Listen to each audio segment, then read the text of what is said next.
Hello, hello, hello. How are we doing today? I hope we're doing good. I'm doing good. React time? Hell yeah, it's React time. Oh, let me get this all. Boom. And I'm here. Welcome. Welcome, everybody. So today, we have a few different-ish type of things planned. So we got, I guess it kind of is on brand because apparently Accursed Farms and Stop Killing Games had a bit of an announcement. So I'm excited to get into that. That'll be a primary source, which I really like. I added the Helldivers 2 patch notes here, mostly because, like, obviously it's a big patch. We play a lot of Helldivers. Might want to just, like, listen to what they have to say, like, immediately from their mouths, so to speak. Then we have a suggestion. We got the Skeletor Reacts, which was a suggestion from a YouTube comment. So we'll be getting into that. We got a real life fake wizard video, which we're always excited for a real life fake wizard video. I love that guy. He's great, makes great content.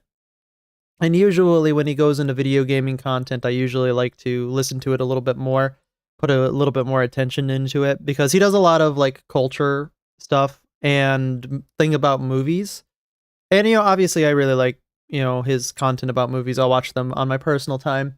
But when he talks about video gaming, seeing as my channel's all about gaming, seems a little bit, well, mostly about gaming, seems a little important to get into. Plus, I'm really not like all too well informed about film all that well. So I don't really have much to say other than like, yeah, right, sure. And I don't want to do that. I want to actually have a little bit of an opinion, add something to the video. Then I saw it came out 4 years ago, but it's still just as true today. I saw somebody else reacting to this "Do Young Americans Know Anything" video, and oh boy, what do you think the answer is to that? And then we're going to get into our regular content of Legendary Drops and Endymion and everything. This is a little bit of an older Endymion video, and same thing for the Legendary Drops video, but it is what it is. I'm all good with that. All right, let's get right into it and make sure. Perfect. Oh yeah, that's right. Hang on. We also have a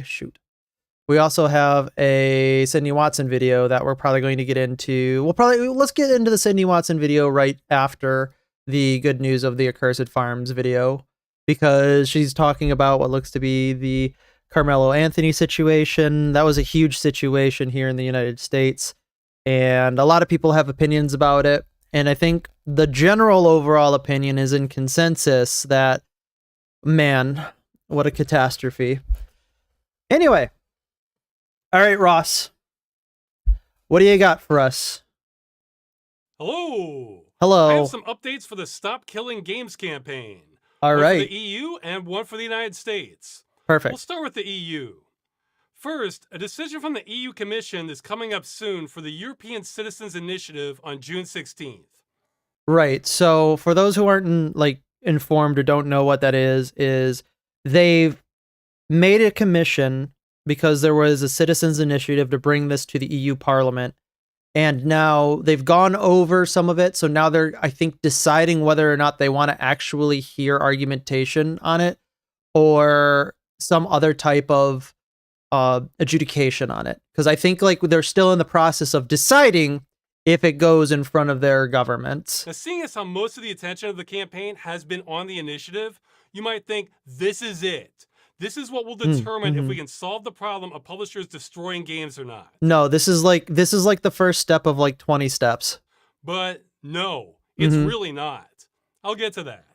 But before I do, let's talk about how things have been going with the commission. Yes, please. Over time, there's been a pattern of behavior that's caused us to not be optimistic on the direction things are heading. Some of this we've already talked about. First, in Really? I thought it was going pretty good. That's a little concerning. July of 2025, there was that Euractiv report about an accidentally leaked statement that was pulled down so fast we didn't get to see it. All right, listen, the EU Commission's preparing a non-binding communication on the video game sector, likely in response to ongoing citizens initiative calling for rules to stop killing games. Gamers want rules against companies shutting off their games. They're no longer profitable, meaning they would have to leave them in a playable state instead. However, it's highly unlikely that a communication will be able to fully fulfill the very concrete demands of the Citizens Initiative. Patrick Bayer, ex-pirate MEP? I don't think that's a pirate. I think I'm probably, it's probably a foreign word. I'm probably pronouncing that wrong, but whatever. And supporter of Stop Killing Games, told Euractiv that he wants a new EU law that allows games to be run by their communities after the developers shutter them. That's where the EU Commission has to get busy instead of prioritizing industry profits. Blah blah blah. Okay, so basically, they're saying that it might not happen. The article, the commission was planning to have a non-binding communication on this issue. And this was before we had even finished. A non-binding communication is like not even worth the like paper it's written on. Collecting signatures or presented any evidence. Next, when we had our first meeting with the commission in October, I'm told the tone there was that they were looking for reasons to reject the initiative. That makes sense. And they used industry talking points, calling games living, breathing things. That makes sense that they're looking for a reason to like reject it because they probably get a lot of profits in lobbyists. And also it makes sense that you'd want to see where the weaknesses are first and foremost with a law like this. And you want to test that to see if there is actually some type of like good case there. I could understand why they'd do it, irrelevant since the initiative only focuses on games that are no longer being updated. Sure. But most of all, we were told that they were seeking a deregulatory agenda. Well, since the whole point of the Citizens Initiative is to regulate it, better regulation, I can see where those two things might be at odds. Also, EU with a deregulatory agenda. Yeah, good luck with that one. Later in February, there was another meeting with the commission, and the questions they had would take a whole other video in themselves to go over. But the short version is they didn't feel neutral. They felt more like what you would expect from a prosecutor. Sure. And some of them were repeats of questions we had already answered. And this happened in a meeting we had in May also. Well, yeah, I mean, in a process like that, I would expect, because obviously it's a huge bureaucratic process, I would expect to have to reiterate the same points over and over and over and over again. Because some people just don't care to read the previous ones. It's too much to prepare for the previous ones. And in reiteration, they're both trying to trap you with contradictory statements and also trying to get a concise and clear image through restatement what the scope of this is, I would think. So that still doesn't say to me that that's a problem. I wasn't present at most of the meetings, but I've been told by organizers that we may have answered some of the same questions from the commission at least 3 separate times now. Yeah. Like how we're not asking for endless support, that's a big one. Or games with third-party licensed content like car brands or music can still be played after those licenses end. They just can't continue being sold. It's kind of like we're starting at zero with the commission every time. Well, again, like I said, it just seems like that doesn't seem abnormal to me in like a government type of process. I don't know. Like I said, I don't know the situation with what's happening in the EU, and far be it from me. I'm not a lawyer. I don't practice law. I know like a little bit about it, but not a whole lot, especially in the realm of European law. However, to me, that seems normal. I would be expecting something like that. I don't know, like if he's being told not to expect that, or if he's being told by his partners in the EU that that's wrong. I don't know. I think that sounds normal. Furthermore, the commission has floated a few non-solutions that don't address the problem. Of course they would. In fact, that's exactly what prompted us to have a whole slide on those at the parliamentary hearing, because these came... So, examples of processes which do not address the problem. Clearer labeling of license agreements clearer labeling. Mandating minimum support times. Sure. More notice before... Okay, yeah, because that doesn't change anything. Legislation that publishers may voluntarily have end-of-life plans for commercial games sold to the public. Again, that doesn't fix the problem, because that just means that they're able to do it as long as they put it into their EULA, directly from the which is not what anybody wants. That's before we consider the representation. The EU initiative represents at least 1.3 million people in the EU. Awesome. However, the industry, according to the law... All right, let's see. We got who's showing up big, strong. We got France showing up, and Germany. Hell, sweet. Germany showing up big, strong. Poland Poland's coming in there pulling their weight. Look at that, 143,000. Spain's pulling their weight too. Who else we got here? Awesome. Czech Republic coming up with a lot of people. Denmark coming up with a lot of people. Finland, 54,000 strong. Awesome. Lobby is representing 116,000 people as of 2024. UK coming in with 25,000. Ireland coming in with 2,000. And I have no reason to doubt those numbers. Huge. Though there have been a lot that's of employment. layoffs since that data was collected. Oops. But whatever, let's give them that. So we're representing at least 11 times as many people. Yes. And these are only the dedicated people who went out of their way to sign the initiative. Yep. The real number is likely far higher. But And like the funny thing is what a lot of people don't know is this is like more of a representative sample than it is anything. Because a lot of people who participate in quote gaming culture, close quote, they are the minority in the amount of people who play games because they're the ones in the narrow less than 10% of the public around. I'm using generalizations that will go out of their way to watch content surrounding games, watch news surrounding games, and actually like have an investment in the direction of the hobby. They're not like the regular hobbyists. They're like the hyper hobbyists. They almost treat it like the step after their career. And those are the types of people that, we're having conversations with right now. So in order to get that many people to basically be in agreement and also activated to go out and sign petitions is an incredible feat in of its own, which also is a good, I would say, representation of what most regular lay gamers would agree with. even this comparison assumes everyone in the industry is not being represented by our side, which definitely isn't the case. Back when the lobby That's video true, games because I would assume that a lot of people who are in the industry agree with what's happening with Stop Killing Games. Europe It's made the a statement companies that against the don't. movement, Sorry, the big one companies. of the members, Epic Games, came out and said they were uncommitted on this issue. So that statement. All right, Tim Sweeney, I'm going to go ahead and tell you this. I want you to be real clear about this. I want you to listen real close. Are you listening, Tim? Go fuck yourself. Wasn't coming from them. And member BeamNG flat out said they disagreed with the statement, and to the best of their knowledge, weren't Same even for you. consulted on a vote. But the industry has had at least 3 times more meetings with the commission on this than we have. But I'm told by political insiders this doesn't even come close to representing the full picture, since most meetings don't use the transparency register. And the conservative estimate is the industry has been meeting with the EU regulating bodies hundreds of times on this. I could imagine. So, like, that is one thing that would be interesting, because if he's right about that, because I believe the transparency measure, from what I can understand, is like them telling them who they're meeting with. But if they're meeting with them outside of that, that seems a little shady. But it's probably thousands. It's like I've said before, the industry is spending more money lobbying against having end-of-life plans in games Than it would cost to do them it, to actually implement them in the future. It's a really short-sighted business practice in a lot of businesses to put up a lot of money up front in order, like, if they could legitimize saving $10 in 3 years to stop doing something right now immediately, they'd do it.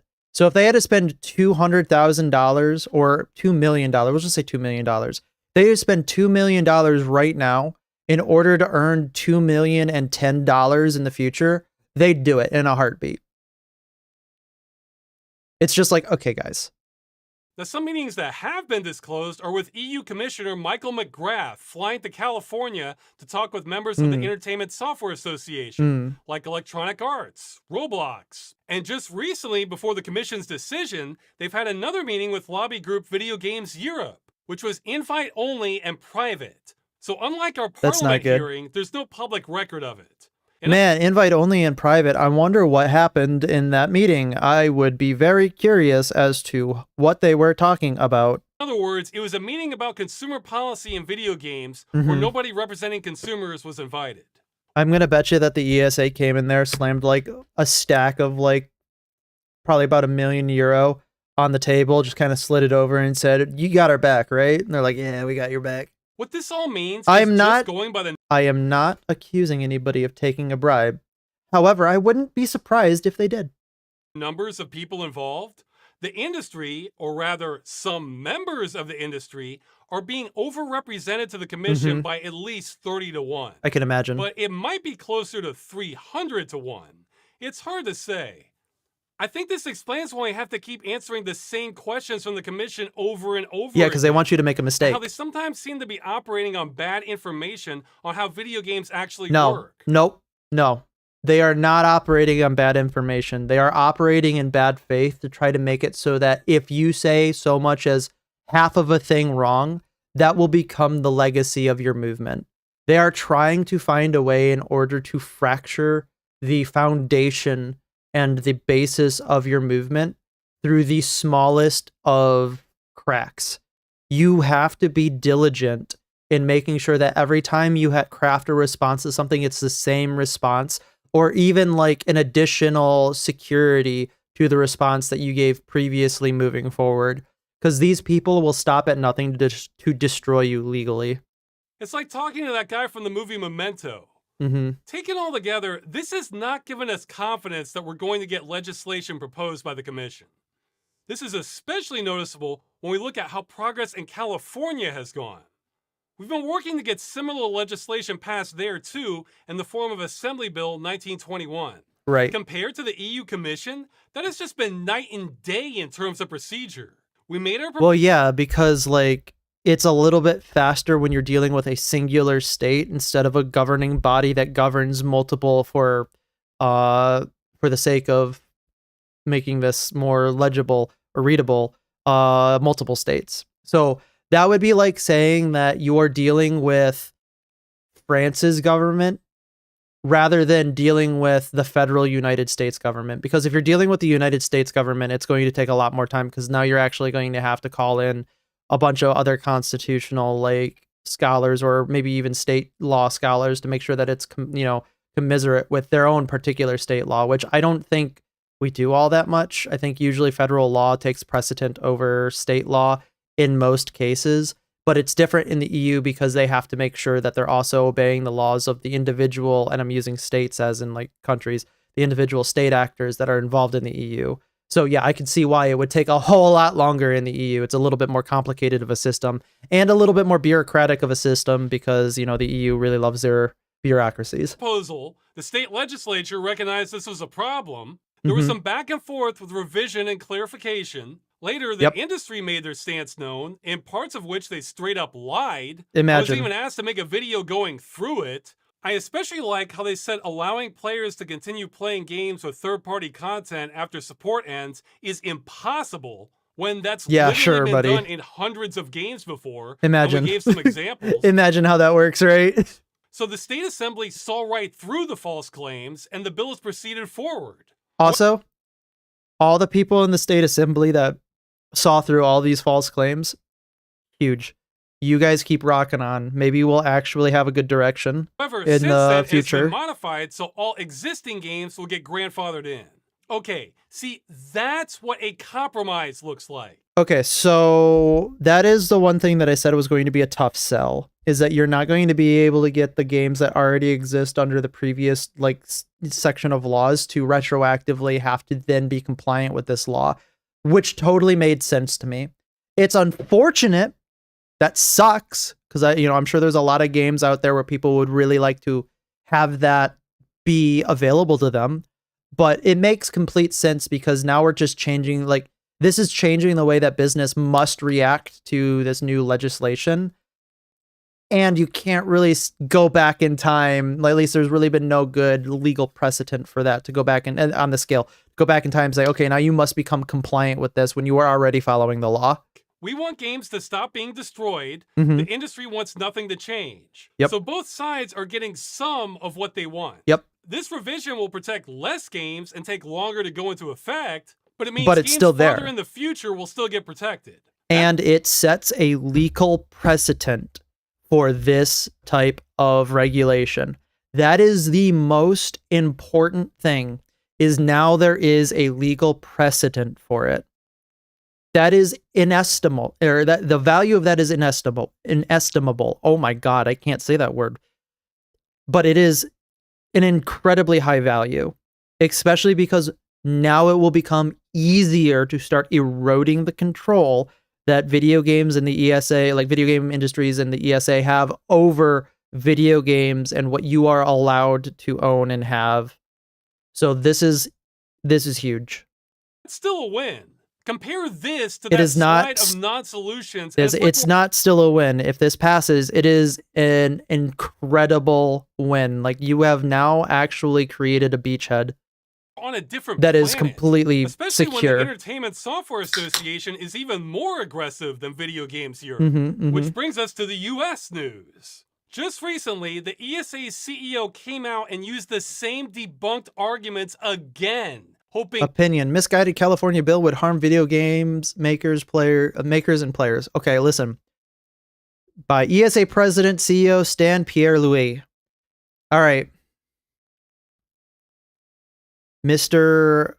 Pierre-Louis, I hope you're listening to this. I want you to really take these words to heart. I want you to bury them deep down into your soul.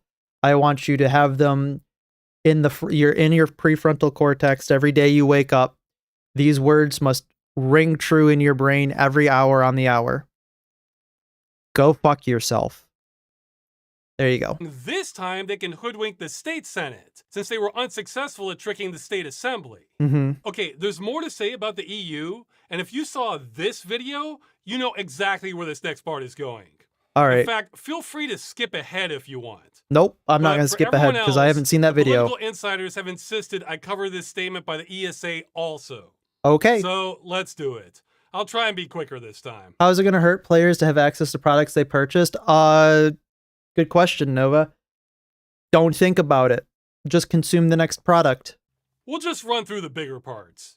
A proposed California law is threatening the modern gameplay experience by misunderstanding how online services work. Imagine. Misunderstanding. No, this is gaslighting. Yes, it The is bill very understands big how games gaslighting. work. The ESA just doesn't like it. Yeah, I'm sorry. I spent the last like 3 decades, well, I guess 2 decades of my life playing live service games and seeing the progression of anti-consumer practices. I literally lived this, and you're going to tell me that I misunderstand how online services work? Yeah, okay. Good luck with that one, buddy. Conclusions with how the industry is behaving. This is like Do saying not believe your farmers who lying want to repair eyes. their tractors but are blocked by John Deere misunderstand how tractors are made. Imagine. Oh, yeah, that's real honest framing. But don't Also, by the way, there is... I don't know if it happens so much anymore, but that actually was a thing that, like, they didn't want you to be servicing your own stuff and make it incredibly hard to service your own stuff for lawn equipment and equipment in general. take my word for It's it. kind of They say hilarious it's how bad it is. misunderstanding how they work. Okay, fine. Mhm, What mhm. exactly is the bill misunderstanding? Because that's a bold claim. It's misunderstanding Well, that they're they no tell longer you. making money. Keeping it running indefinitely. That is See, not there what it people is. asked. It's going to come up again and again. Their explanation of what is being misunderstood Is is something the just a bill is bold-faced not lie. asking for. If you read over this bill, you will not find one mention of publishers needing to host or maintain Quite literally the definition of don't piss on me and tell me it's raining. the game indefinitely. The ESA is making this up. Yep. This is what's known as a lie by paltering. We'll see this again. A lie by Okay, I could say paltering. more about rebuilding a game. I have not heard that phrase before. Hang on, we're quick 5-second adventure.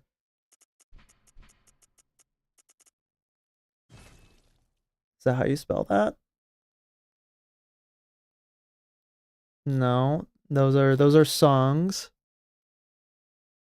Does it say it there? Palter, P-A-L.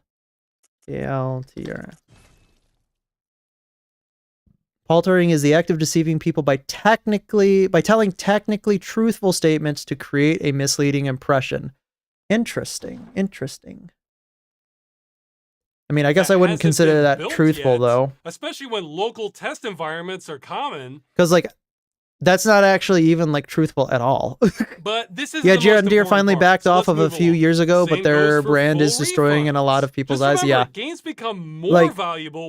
you're right about that. A lot of people I know won't even come near John Deere again because they're just like, well, they are still operating under the assumption that they're not allowed to fix their own machine, which is really interesting. It's very interesting. Like, thing that happened, and I'm not too up to date with what's going on there. I just heard about it in passing. But yeah, it's very interesting. If you want to check it out, you should check out to see what John Deere's been doing. Once they're no longer published. Provide consumers with a guarantee that if they pay for access to play an online game, they will keep that access for as long as they want. That's okay, no. Access. That can mean more than one thing. Yep. I even made a slide from the last video on this. I'm just going to reuse it here. Now, last time, it became clear they were using this second definition. So this is going to be another point for something the bill is not asking for. This bill shows a fundamental lack of knowledge about how games are built and maintained. You show a fundamental lack of good faith argumentation. Yeah, it's gaslighting again, by trying to say that having consumer rights is the same thing as not understanding how video games work. Nice how they don't elaborate either. And nope, this whole they don't need to elaborate. Servers running is another lie by That's another thing too, is like they're hoping also that they don't need to elaborate, that they're also trying to run, I would assume, the entire like grassroots movement, like all the stuff that they're having to pay out of pocket for like lawyers' fees, rallying, whatever they're doing in the background. They're probably doing this as a stalling technique to make a claim, litigate the claim, expand out the discussion on the claim that is now being relitigated again, maybe different wording, for as long as they can. They're just trying to exhaust people and fatigue people into compliance, which is very legally scummy. And if I were the dictator of the world, I wouldn't tell you that I was the dictator of the world, but there'd be signs. There'd be a lot of them. Gamers don't understand how their products, they're intimately aware of works. Don't worry about it. Exactly. Gamers don't understand anything. They just like get hyper focused on their one thing that they really like. They get hyper focused on all the things going around it, and they definitely don't make their opinions known when something even minimally goes out of line. They've never done that before. Publishers will be free to shut down servers and not maintain anything under the bill. And lie by paltering a fourth time. This part about licenses would only be true if publishers had to host the game forever. They don't. Yep. Okay, this part is unlikely to cost even 1% of the entire... That's why it's just like, I don't even know if paltering is like the right way of putting it, because they're not even telling the truth. Like, it'd be one thing if they were saying like, this is going to happen, and it were true in a technicality, but this isn't even technically true from my perspective. This is just like, they're just straight up lying about what the facts and the truth are, because they're making you assume a fact is correct by not addressing what the fact is. So they're just lying about the fact in a roundabout, circuitous way. Game budgets. Local test environments already happen on existing budgets. I mean, maybe that's what the definition of paltering is. I don't know, but 5 times now. Publishers would not need to maintain anything. Oh wait, did I say 5? I meant 6. The games well, I best I can do is 7. Permanent obligation. How about 8? Can we go 8? A one-time obligation at end of life. Okay, this part is just a lie of commission. The vast majority of all games ever made are compliant. This is nothing new. And this next part, wow, very untrue. 7 times, people. Hell yeah. How many times do we need to say the bill is not asking for endless support? Apparently? As many times as you need to say it. Period. Like, you just need to keep saying it. That's your life now. Just telling the ESA to go fucking shove it. At least 7. This part is an opinion. Okay, this is irrelevant since it wouldn't prevent those kinds of games from being made. And most live service games are run by large studios. Oh, and once more, people. Once more on our way out. Oh my god, it is 8. Paltering an 8th time. Imagine. And finish it off with another gaslighting. This is the opposition, guys. It's just packed full of lies. Yep. Though I appreciate the ESA being so naked about it. This is the kind of narrative I've had to deal with for years, often by forces much bigger than myself. Yep. I hope you guys appreciate the patience we've had with having everything we say get twisted like this again. You have the patience of a saint. You have the you also have the moral authority of a saint right now for making sure that these companies get bent. And again, you watch. I would bet money this is not the last time the industry claims we're asking for endless support. Oh, no. Or how no, this is probably not even like a tenth of how much they're going to rail against you. Because imagine how much it's going to be, how bad it's going to be once this actually gets passed. running games after support Imagine ends how is worse it's impossible. going to be Or who after the knows what they'll precedent make is of it. already established. So that's the US. Back to the EU Commission. This is exactly the kind of narrative the EU Commission has been dominantly listening to. Mm-hmm. I'd say by at least 3-1. Keep now, if fighting. you wanted to be generous, you could say the commission only met with individual members in California. We don't have it on record they met with the ESA themselves. But guess who they were talking to? You know, a week and a half ago. Video Games Europe, who has also floated this narrative. Imagine. And Yves Guillemot, the CEO of Yves Ubisoft. Guillemot? Oh my god. The CEO of the failing game company, Ubisoft, who can't seem to get their priorities straight, who can't make a single dollar. Yeah, listening to them is a great idea because they know exactly what's happening in the industry. Yves, listen. Now I'm going to tell you something that you probably haven't heard from lots of people. I'm going to tell you something that you need to hear, though. I hope this gets to you. Monsieur Guillemot. Go fuck yourself. Thank you. Now it's going to be a permanent narrative. Oh, boo-hoo, we have an overhead of permanent support. Yeah, exactly. What does he have to say about the initiative? Fuck him. Support for all games cannot last forever. Imagine literally lying in your statement. You absolute lying turd. An argument about something the Get the fuck out. is Get the not fuck out of asking here. for. Now, where have we seen this before? Imagine. Now, we're not trying to write off the EU Commission. We'd be happy for their support. But based on all the circumstantial evidence and who they're talking to the most, you can understand why we think it could be that article from almost a year ago was right all along. And all we'll see is a non-binding communication and nothing changes. Yeah, I would say from the EU, if you get a non-binding communication, like, who cares? That's like basically the EU telling somebody, hey, don't do that, with zero enforcement mechanism. How many times has that ever stopped anybody? Exactly. I swear if I see John Riccioletti, or I don't know how to pronounce that. I don't know who that is. But I think who is that? Real quick.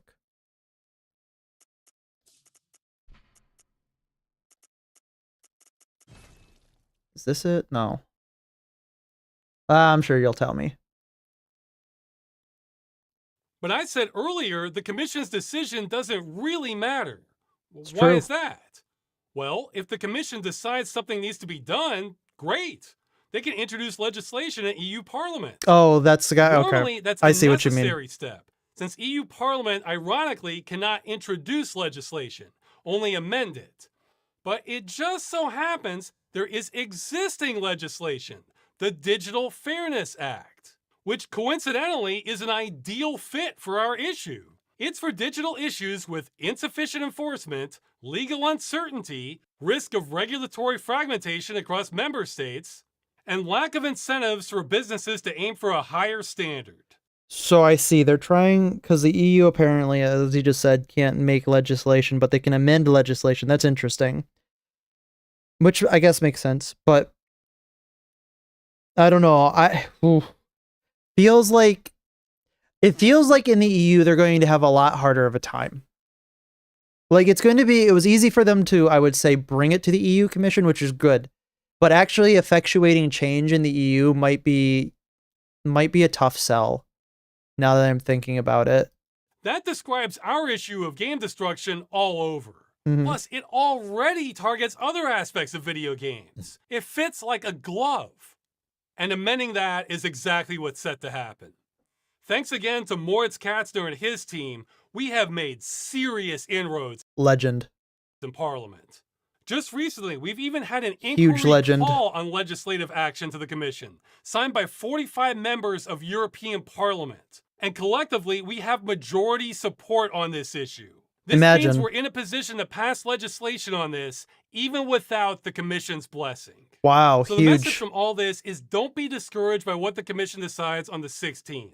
It is no longer the deciding factor in this. The EU legislation should be going through either way. Okay, so they're just going to get it. Awesome. Okay, well, allegedly. allegedly they're just going to get it. That's interesting. Like I said, I don't know anything. I don't know a lot about EU specific politics. I know more about the broad strokes of it, but I don't know like how the mechanisms by which things work. So if that's true, and they're just going to get a victory just out of hand, awesome. Really, for the trajectory we're on, everything seems to be on course to go through in the EU and in California. Mm-hmm. I'm almost waiting for the other shoe to drop because right now our position almost seems too good to be true. I mean, we've been busting our asses on this. Stay vigilant, my friend. For are really bare bones, common sense protections. I'm just not used to things going well. Though speaking of which, in California especially, if you want to boost our odds some, we released instructions on how to do. Is this ChatGPT? That based on where you live. There's a link in the description. Okay, it doesn't look like ChatGPT, but or it does. It looks like it, but I don't think it is.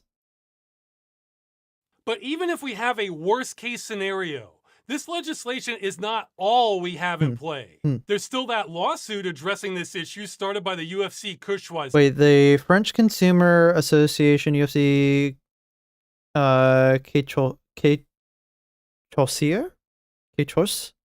is suing Ubisoft following the closure of the game The Crew. Interesting, good. Recently renamed to Kush Choisir Ensemble.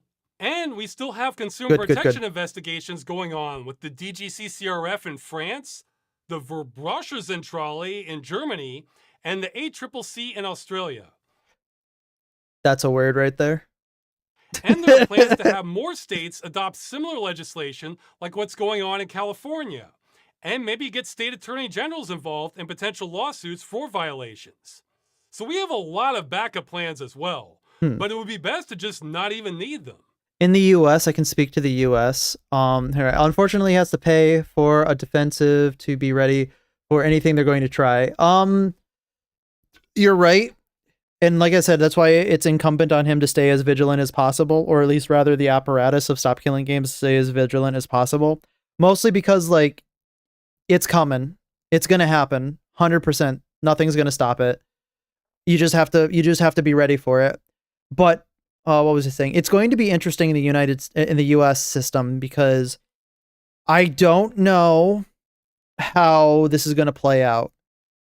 Mostly because I don't know if states and other states' attorney generals can bring cases against other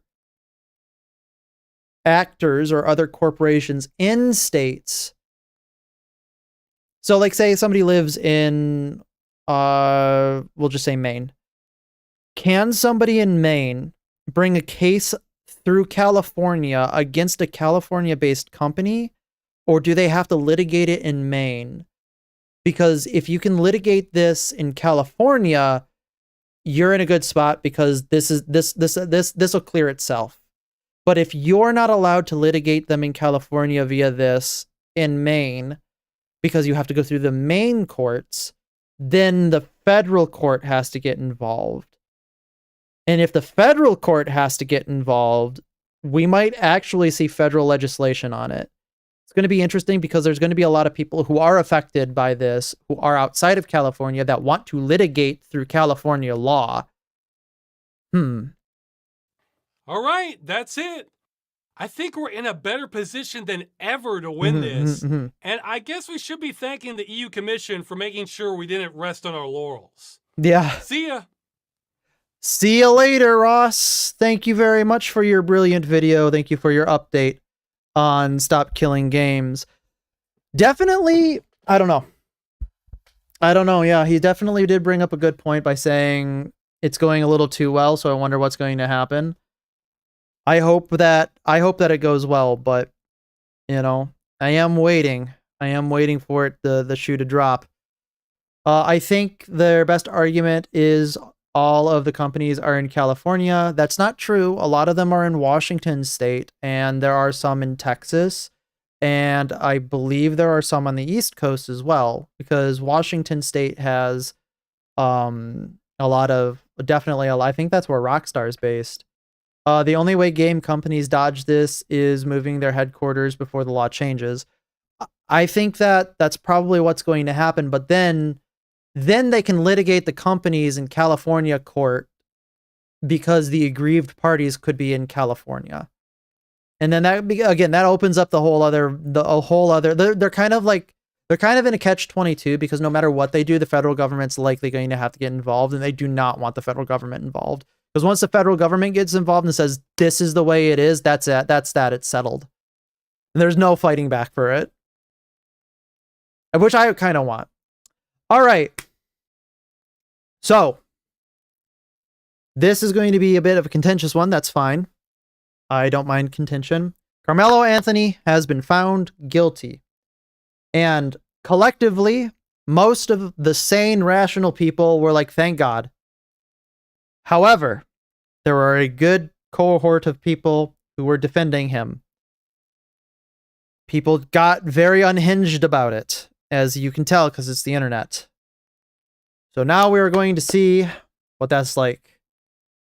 Also, people just buy their games from California. Well, you could say that you bought your game from California no matter where you're at in the United States, because you could just, if it's bought online, who knows where you bought it? I mean, you can try to do an IP, but, you know, who knows? Anyway. All right, Carmelo Anthony being found guilty. What do we got? What do you want us to do? What do you want us to do at this point? What? Except the fact that justice has been served because he went through an extensive and lengthy trial. I'm lost for it. I don't know what to do. I got 5 boys. Yeah. I don't know what. I ain't got nothing to tell them no more. Tell them not to stab people. You can't walk away no more. Tell your kids not to murder other kids. Yeah, imagine. Maybe? Strange how that works, right? Hi, my name is Sydney. Welcome back to hell. Hello. And it really is hell today on our Hell Gondola, kids. Now, yes, it I admit is. that I really ummed and ahed about making this video because I know that so many of you are burned out on anything that feels remotely political. And I get it. Yep. Me too. You guys only like me when I'm talking about the e-prostitutes. I know I liked it when you talked about Rockstar. I was a big, huge fan of that.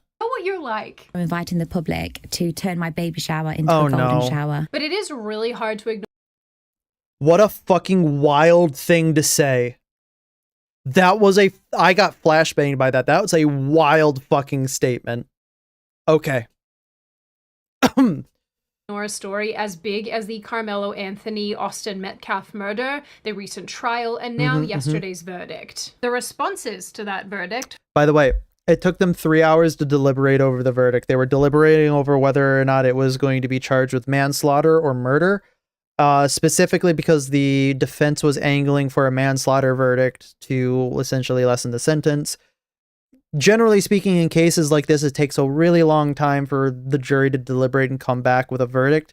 Like, we're talking like 12, like a couple days of deliberation a lot of the time. But having come back in 3 hours means that everybody was like, yep, 100% same page, murder. From certain people in our population have been absolutely beyond insane. I don't know what I was expecting, but dude. I was expecting this. I'm not going to lie. I have been so jaded that I was expecting this to happen. As soon as his sentencing was coming up, as soon as I saw like the fact that, because I had seen in Discord, some other Discord that I'm in posted that they were going to be reacting live to the verdict. And I was just like, oh, the verdict's today? Uh-oh, that would be prepared for riots. I'm pleasantly surprised it wasn't as bad of a riot. Oh yeah, I don't know about the rest of you, but I always act this way when someone stabs someone else to death. Oh yeah, for me too. No reason. Sure. Is this the white privilege that I've heard so much about? I love using this mug in videos, but it is especially poignant today. So very quick recap for those of you who are not familiar with this story. In April 2025, then 17-year-old Carmelo Anthony stabbed to death 17-year-old Austin Metcalf at a sporting event in Frisco, Texas. Completely for like no reason to. Like, even if, like, we're going to even say that even if Austin was pushing him, which is, I don't know whether or not was a fact of the case or not, but I've heard that something like that may have happened. That's still not a justifiable response. Period.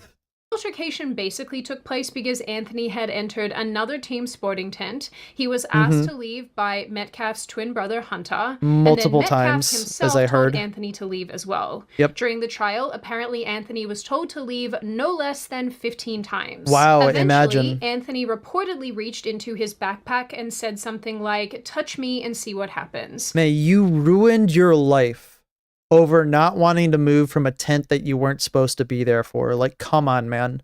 Metcalf reportedly pushed Anthony to remove him from the tent, and this is when Anthony stabbed him in the heart, killing him. This basically immediately resulted in a bunch of media attention on the issue, including things like GoFundMes being started for both families. There was a GoFundMe for Carmelo Anthony that reached like, I don't know if like $500,000 or like some absurd amount of money that like everybody was like, I can't believe that there was this much money, and he still had a public defender. The money for his lawsuit just disappeared. I think the Anthony family raised about $600,000, maybe more. You guys will have to double check me on that. But they did raise a ton of money off of Metcalf being murdered, basically. There's also a lot of stuff that happened prior to the trial, like the Metcalf family being swatted a bunch of times, being harassed, being asked to leave legal events and whatnot. It's just been... That is obnoxious. Are you kidding me? That is so wrong. It's been pretty unpleasant. It's also worth noting there are a bunch of people who have been aggressively in support of Carmelo Anthony since $600K, day dot. yeah. And largely, when you listen to them and read what they have to say, it basically just boils down to the fact that they're black and he's black and not much else. I feel like there's a name for this phenomenon. It's on the tip of my tongue. So when the trial... Who could ever know? Who could ever know? rolled around, I think it's worth noting that no black jurors were selected because some seem to admit that they could not be impartial to another black person in this way. That was a huge problem with jury selection. There were a lot of people who were thinking like, well, a lot of people who are articulating their point as being that there's no way that he can get a fair trial if X, if Y, if Z. And it's very telling. They're telling on themselves when they try to make that argument. Don't let those types of people ever lie to you. It's very interesting when you sit down and look at how they're trying to argue it, especially because they're trying to bludgeon you into the way that they want you to think. Something like $600K, but to be fair, they goofed. The GoFundMe rules state you can't raise funds for the defense of a crime, so their argument was for them to use it to sustain the family. Oh, I didn't know that. I didn't know GoFundMe did that. That makes sense. But still, like, I feel like they probably could have put the other types of money that wasn't from the GoFundMe into a lawyer. I mean, we know how this turned out the first time. O.J. Simpson, anyone? It's not like O.J. Simpson was the leader of the civil rights movement of his era. You know, he wasn't a social justice leader. Correct. But he represented something for the black community in that moment, in that trial, particularly because there were two white people who had been killed. Ah, yes. The murder means something to black people because the two victims were white people. Got it. I really don't want to get in the weeds too much on this Metcalf case because way smarter people have probably broken it down already. But the prosecution in this case argued that Anthony provoked the confrontation and brought a knife, and the defense claimed that it was self-defense and that Anthony was just standing his ground. Carmelo Anthony was found guilty on June 9, 2025 and sentenced to 35 years in prison. True. Although I'm pretty sure that he is eligible for parole after half that term has been served. There were a lot of people who weren't happy with this verdict on both sides. Of course, you get the people who aren't happy because it was a guilty verdict, but you get a lot of people who are unhappy because that seems incredibly light for murder for 35 years. And it does sound very light for a murder verdict. I think that he probably should have gotten like 60 to life. Because like, how do you fix somebody? How do you rehabilitate somebody who essentially goes into an area almost in a way that you could argue looking for a conflict like that? I don't know. I think that it was too late. So with all of this information in mind, you would think that the vast majority of people would look at this and be like, yeah, okay, justice has been served. A kid Yeah, he'll be up was for killed parole in by 17 another years. Kid, and now that He kid won't even is spend going 2 to decades in and prison, all of most us likely. can go home because the system did its job. But no, Simon, I'm sorry to say that the response to this from, like I said, a hopefully small group of people has been nothing if not completely and Probably utterly around insane. there. Probably 40, because usually a lot of parolees don't go, or when you're up for parole, a lot of times you fail for the first like 1 or 2 parole board hearings. So it'll probably be around 40, but still, being out at 40 is like ridiculous for killing somebody.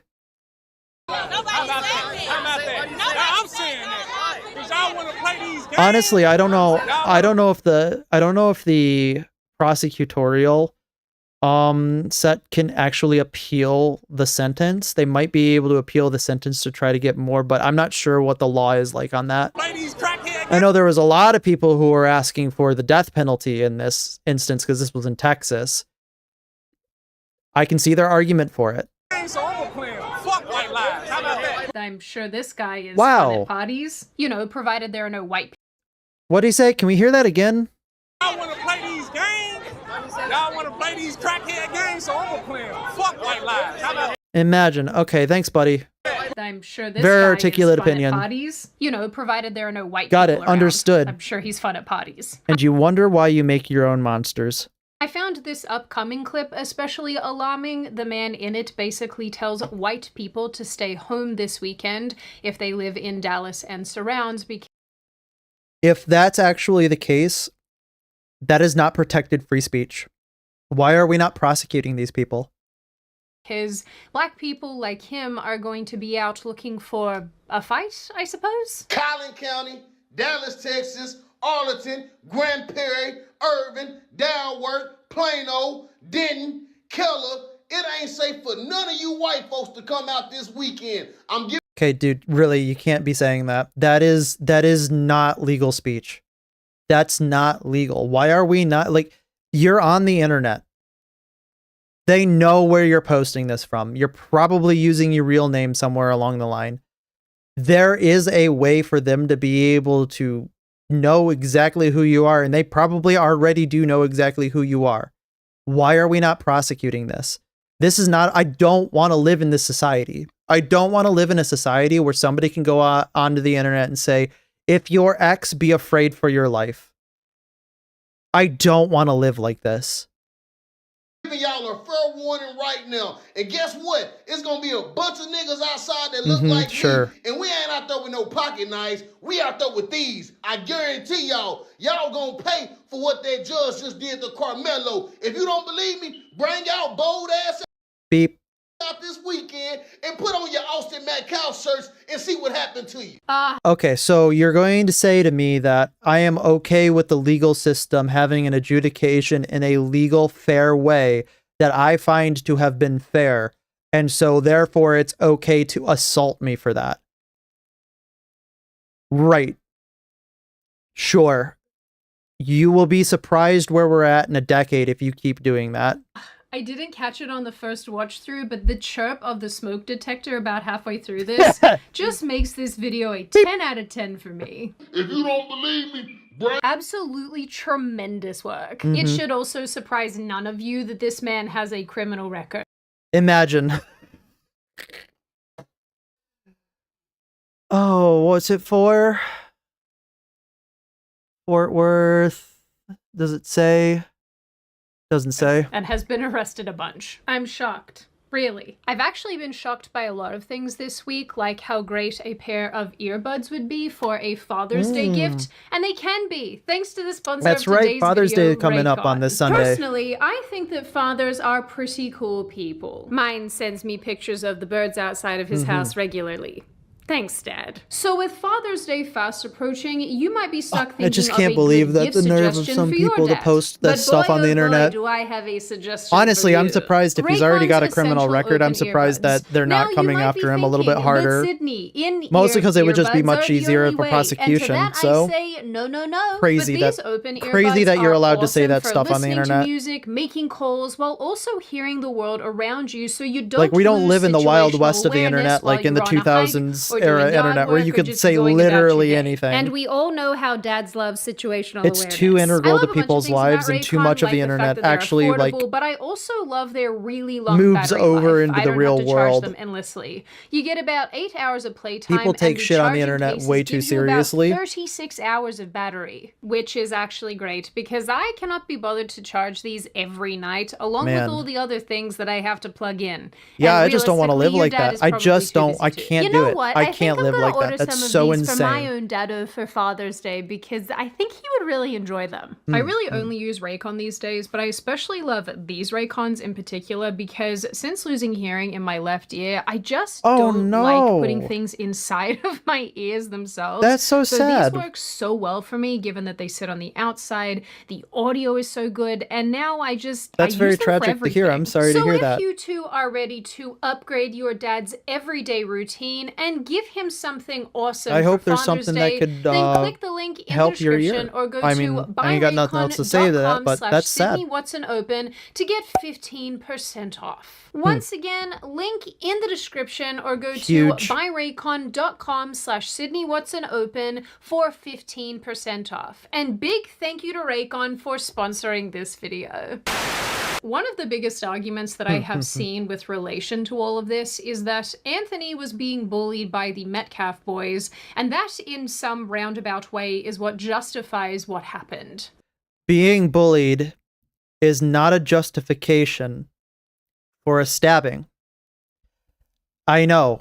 Crazy how that works. There is, like, if we're going to engage with that in good faith, there is an escalatory element to being bullied and then being stabbed.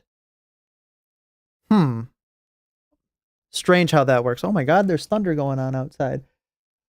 Well, if I suddenly cut out, they got me. Send help. We heard this from sitting Texas Representative Jasmine Crockett, who said that if she was being beaten You're about to hear the wildest take ever. down, fists wouldn't be enough, and she would do the same thing in Anthony's situation. Yeah, if sure a you would. 300-pound man is beating me, like on top of me So Metcalf is 300-pound man. and beating me down, I'm not limited to fist. Yeah, sure. You know, Okay. I would argue that even the only time we go into things like people's hands being considered deadly weapons is typically like if they're a professional boxer or that kind of stuff. But I think by the time you start getting to like football player, good argument. Good freaking argument. Austin He wasn't a football. Oh my god. Okay. Sitting representative, by the way. Metcalf is not 300 pounds. And actually, this is something so many of these videos do. They describe these boys They as lie. big and giant. It's and just a straight alarming. lie. They're just regular teenagers. Mhm. And they weren't beating anybody up. This is also a completely psychotic thing for a sitting congresswoman to say. Yep. And then you have people like this who are arguing that none of this was in fact. Honestly, again, I want, and this is going to sound really like bad, but in the abstract would be good. I think that every single congressperson should fall under extreme scrutinization over what they say on the internet and what they publicly say. Privately is a different matter because it's private. You shouldn't be able to hold anybody accountable for things that they say in private to somebody in confidence. But if they say something publicly like that, you should have the force of law come down on them and say, you cannot say that, because it causes many more problems down the line. It incites more violent behaviors and rhetoric from people. You can't do that. You just can't do it. You can't do it and have a society. And it is already illegal to do that. You cannot have speech that causes violence. You cannot have speech that does that. Period. And this would cause violence. Murder, and the knife that was used was not really a knife because it had it wasn't nail really a clippers knife. on it. Huh. Are you okay? That really pissing me off. Okay, with this Carmelo Anthony Yeah, sure. shit and had a knife and it was murder. It was not murder. If he wants to carry a Swiss Army knife or a utility Oh, Jesus. device, because it also had a nail clipper on there as well as some scissors. Austin was both on the I football wouldn't team and the consider track that team, so he got that. So I she swear got to that one God, at thing this right. point, Imagine my though. fatigue has fatigue. Carmelo Anthony is innocent. I'm so tired of these racist That's not what a jury of his peers said. bigots talking about Carmelo Anthony. Carmelo Anthony is a young man. He was defending himself at a track meet when Austin Metcalf and his brother harassed him. Harassing him is not justification for killing somebody. Period. Even in a good faith interpretation of what you're saying, that's still not justification for killing somebody. And you telling me that he don't have a right to defend himself? He does not have a right to defend himself with lethal force like that. No. Yes, you do not have the right to stab someone to death for asking you to leave their tent. Yeah. The reason why he probably brung a knife at the track meet, because he probably already had problems with people that was bullying him. Discernibly untrue by facts of the trial. What makes you As far think as he I'm was just aware. going to bring that for no reason?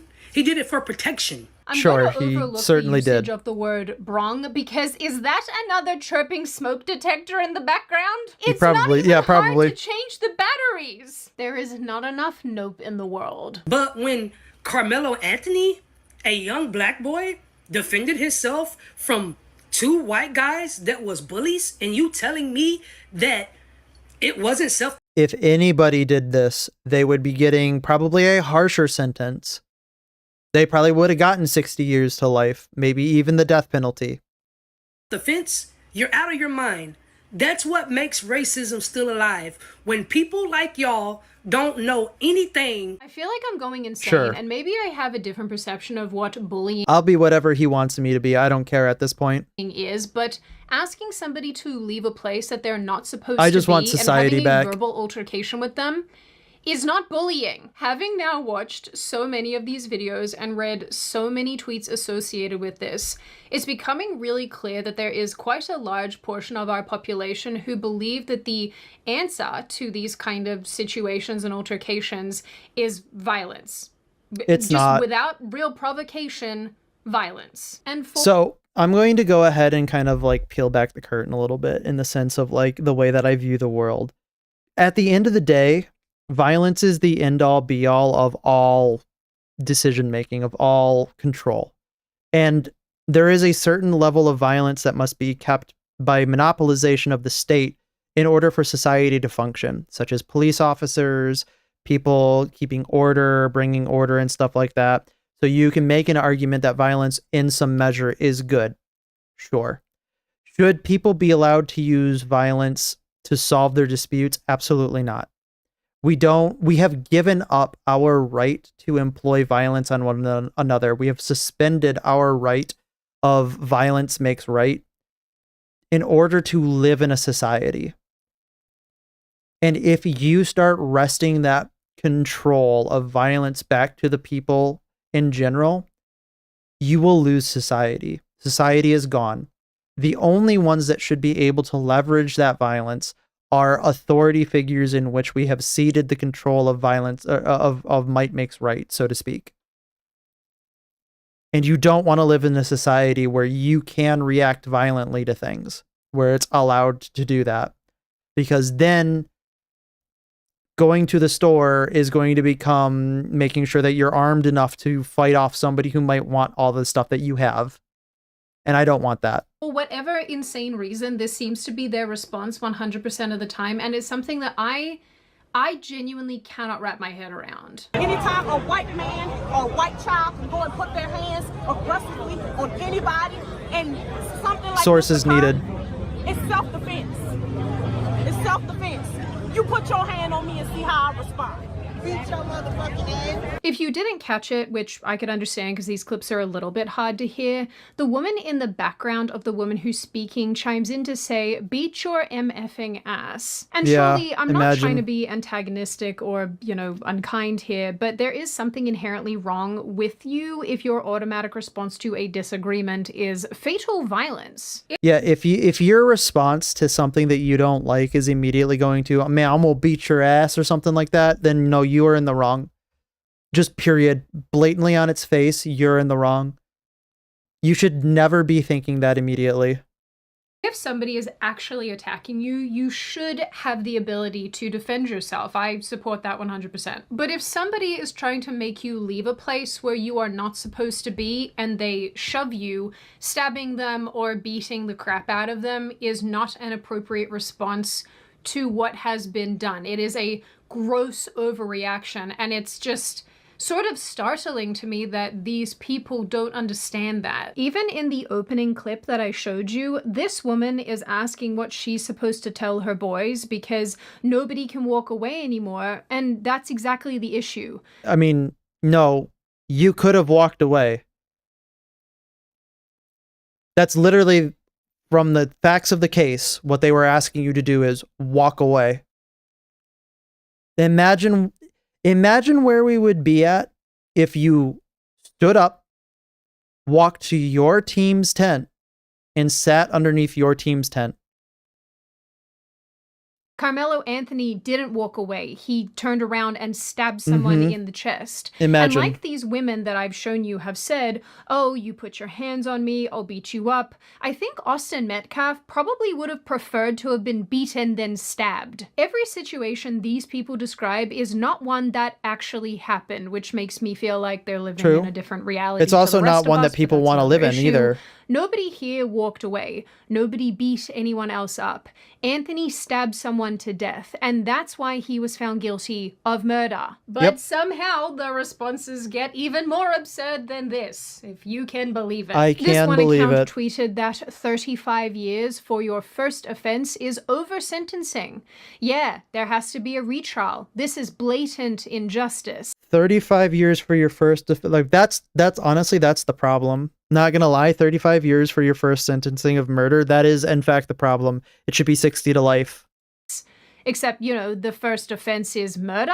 This one is also tremendous. It says, Carmelo Anthony being found guilty is an exact representation of black boys never being afforded the luxury to make a mistake.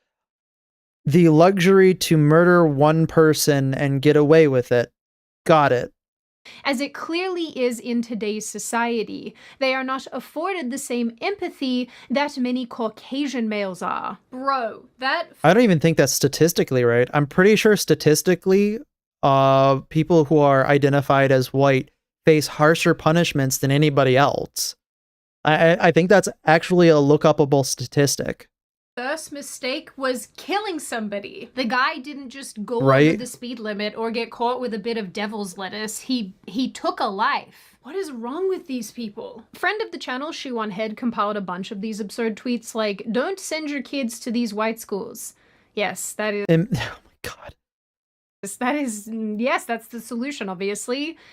Replace the word white with any other color. I'm sure that you're gonna have a really good response with that tweet on X. Dig up Austin Metcalf and stab him again. Wow. Wonderful. What a great take. Black people carry more than a pocket knife. Get them before they get you. Wow. Okay. Sure, brother. That's like... That's what's wild. I'm fucking like stun locked by that. This is the type of tweet that absolutely needs to have somebody looking into it. Mostly because it's just like you literally are calling to preemptively stab somebody before they have a chance to like stab you. Like, what are you talking about? Nobody wants to stab somebody. That's the point of living in society. We don't want to have to do this. We don't want to live here. White people are That's the why we them have in a this case, judiciary. That's why presumably. we This have apparent lawyer trials. even said that the Anthony family has been legally lynched, and this whole situation is white supremacy. Jesus. I would ask for people to do at this moment is pray for the Anthony family because they have been legally lynched for the last year. I'm sure this rhetoric in no way has any problem or has any way of depolarizing the situation. I'm sure this is going to bring people together by saying that. And more so by this slaughterhouse of a courthouse as well as the family of the Metcalfs. Sure. So the energy right now is very white supremacy. Right. They have shown Because ceding the absolute authority on justice to white supremacy is a good play. I don't know what the end goal here is, but we're getting there. Up to be the pigs that they display Okay. with hate. They are celebrating the loss of life and a loss of freedom. She's talking about the victim's family, if that wasn't clear. Color me sort of crazy, but I can completely understand the Metcalf family celebrating somebody going to prison who killed their son and brother. Oh, by Imagine. the way, guys, you're gonna love this. That legally lynched family, Carmelo Anthony's family, yeah, this is how his grandma was acting outside of the courthouse. I bet you it's gonna be wild. Sorry, I had to pause for just a second.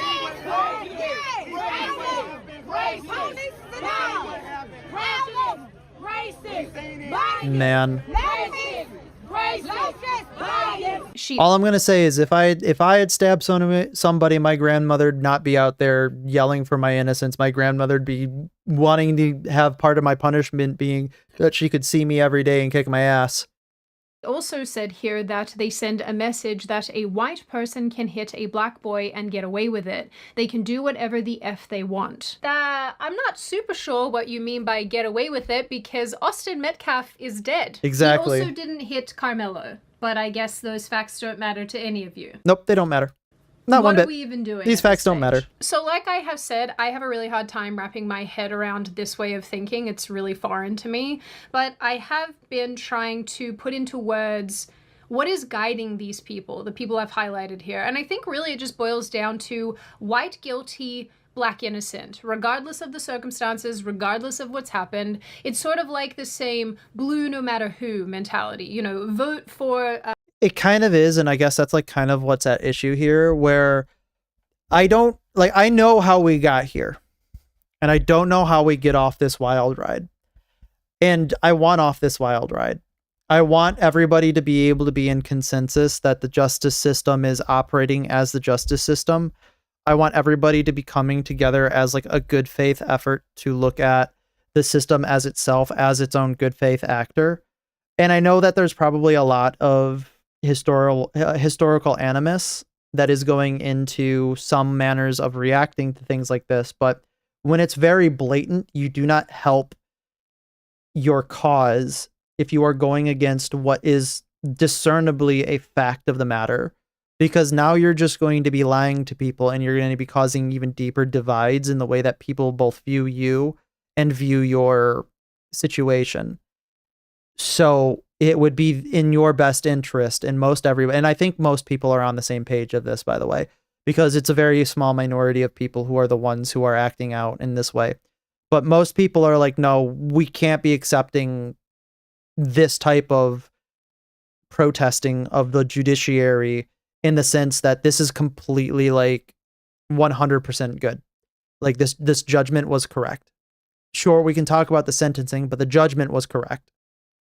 And a lot of people, especially that they would think would identify with them, do not align with their ways of thinking.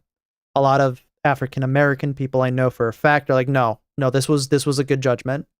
And they are, I think, rightfully worried the damage that is being done to the legal system and looking at other African Americans and the public looking at other African Americans by these people who are refusing to accept justice. Democrats and it's a very progressives, scary regardless situation of to who's be actually in. running and how good they are, which is probably why we've ended up with, what's that guy's name in Maine? Graham Platner, the bloke with the Nazi tattoo. So fun. One TikTok that I happened across actually summarized this really well. Let's go ahead and do a quick round of what I like to call ghetto or woke math. Carmelo equals black. Carmelo equals innocent.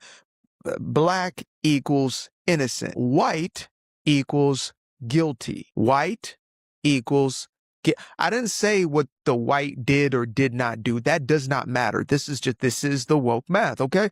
White equals guilty, okay? Let's just... And nobody wants to live in this society. You don't want to live in this society. Because on either way, you're either going to be hyper scrutinized for everything that you do, which you don't want, or you're going to be allowing your bad actors to get out and do other bad things to other people. Nobody wants to live like that. Nobody wants to live like that. Quick, just off the top scenario. Let's say there is a situation where let's say black takes the life of white, right? Right. Black takes the life of white. So in that situation, what do we have? We have You have a black double equals whammy. innocent, white equals guilty. Therefore, black takes the life of white equals black innocent and white guilty. I know, crazy how that works, right? Because Carmelo equals black and black equals innocent every time. Because, unfortunately, this is how this cohort of people sees things. I don't get it. If it's a white person found guilty of a crime against a black person, then in the minds of these people, that white person is automatically racist and they're All I'm going to say, is you need to be very warned. When this eventually is turned upon you, do you think that you are going to be afforded the same grace that you purport to have? That's why a lot of people are afraid of the downstream effects. We're talking like, I know a lot of people have problems planning for a year. We're talking 10 years in the future. What happens in 10 years? automatically guilty. Which, I mean, they would be guilty if they're being found guilty of a crime. If it's a black on white crime or black on Asian crime, then the mentality becomes, well, the victim in this case has to have done something to start it, or they deserve it in some way, and also they're a massive racist because they have to be because they're white or Asian. So either way, the white person is at fault and the black person is innocent in all circumstances. And this is the best way that I can describe the way that these people think. Like this woman who thinks it's completely justified to stab somebody if they push you. My whole thing is this: how y'all don't know how to be. Are we going to hear another wild take? Again, we have to state this for everybody in the back who can't hear it. It is never okay to stab somebody over being pushed. Unbiased, especially y'all white folks, because what are you even talking about? Saying that just because somebody put their hands on you, you're not supposed to do anything if he put his hands on you. You're just supposed to sit there and take it. I'm sure everybody said that, by the way. I'm sure that you've been told that by multiple people. You have sources that are vetted. You have people on record saying that to you. I'm sure that every person who's ever talked to you said that exact phrase verbatim. No, you don't. Because if it was the other way around, if the black boy came up and he pushed the white boy and the white boy stabbed him, y'all minds would be... It would still be wrong for the white boy to stab him. In every circumstance, if you are pushed, it is not okay to stab somebody. It is never okay to stab somebody. Be completely flipped. It would be completely flipped.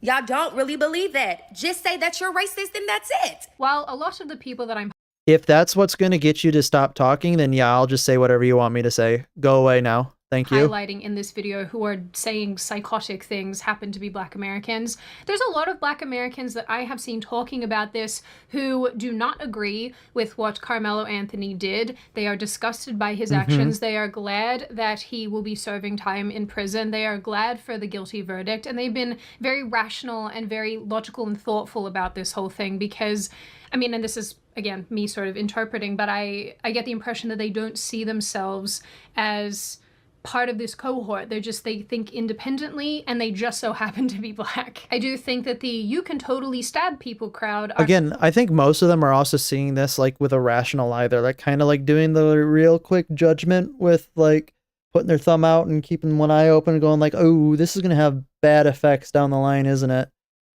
Mostly, like, I actually feel very bad for the people in this situation where there are a lot of ways in which you can see this going very, very poorly, and not a lot of people speaking out publicly against the behaviors that are being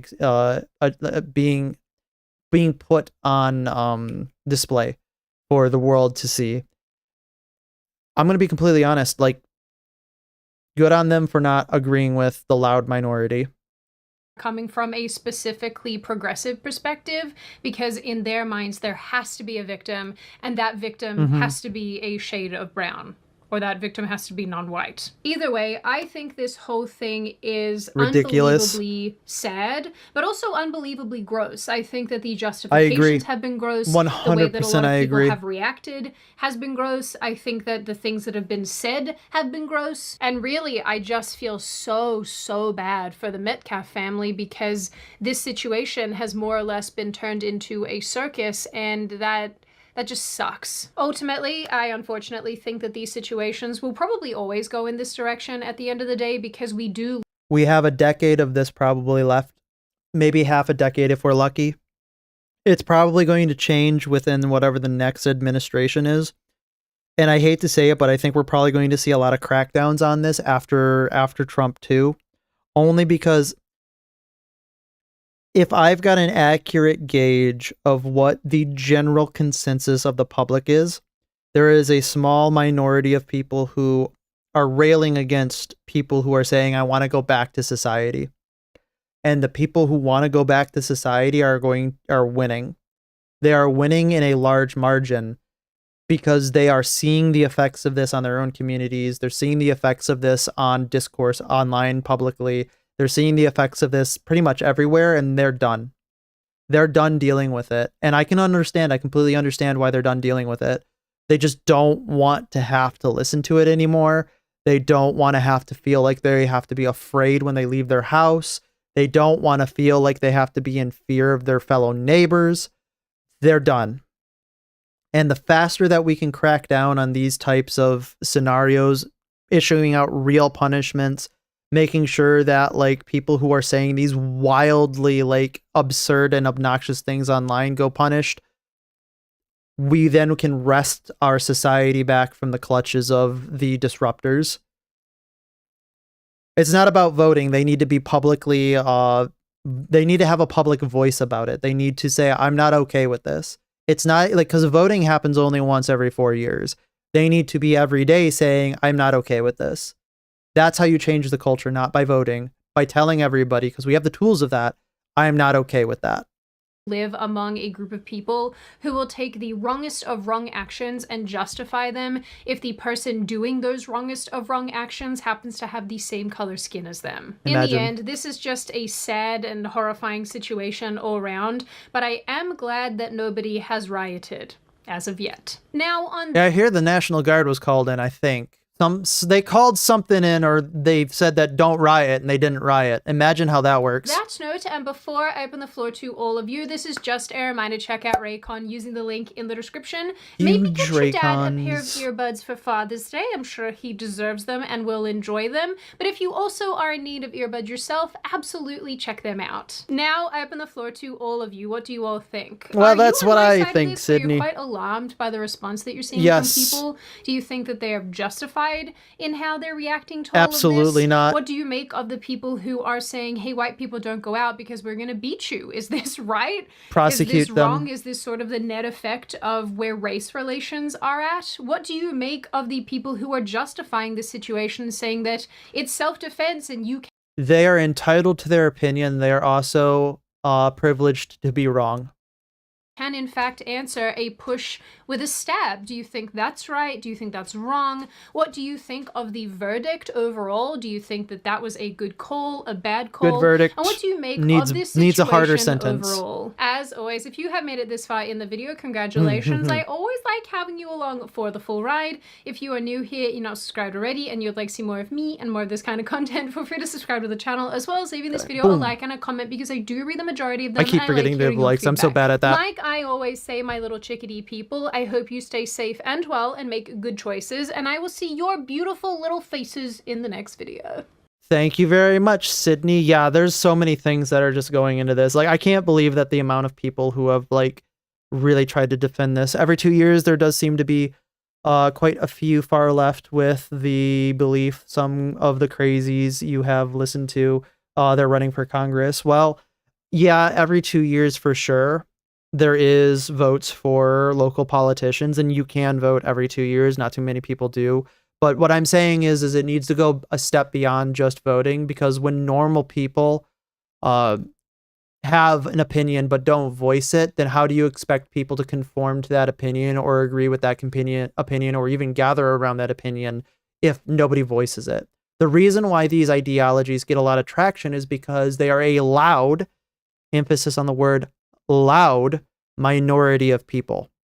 And that's why there are a lot of people who get traction on these ideologies, is because they're willing to talk about it and express their opinion. So that's why it's like more normal people need to be comfortable saying, I'm not okay with this, and publicly and loudly, because that's the only way that you reach consensus with normal people. All right. I think we're going to talk about, I believe, the Helldivers patch notes. We're going to go over that really slowly. Then we're going to go over the Skeletor reacts to the Death of Destiny. Then we will probably go to the Real Life Fake Wizard video because I really want to get to Real Life Fake Wizard. Let's do this one first. Let's do Unreal. Do Young Americans Know Anything? Mostly this is going to be fast. This is going to be short. Arms and legs inside the vehicle at all times. I'll give you one. Of course, we are going to be laughing at some people, but we're also going to be sad about the direction. All right. Let's see what we got. I'll give you $1 if you can name any continent. Any continent. Come on, any continent. You got this. Come on, there's 7 of them. I don't know. Yes, you do. Come on, you got this. I don't know what continent. If I did, I would say it. What century are we in? 20. Yeah, man. Yes. If you're driving 60 miles an hour and you drive for 1 hour, how far do you end up traveling? God only knows. That's math. That's hard. I don't know. I'm not good at math. 2 hours? Justin here, and today we're in the 2 hours. You travel 2 hours in the distance. beautiful Times Square in New York City, doing a collab with Fleckus Talks. We're just going to go around and ask. And the worst part is, this was 4 years ago. Think of where we're at now. People see if they know anything at all. Can you name the continents? What the f? No? It's like, isn't it like Alaska? Not even one? Ah, I got it right. You see Alaska?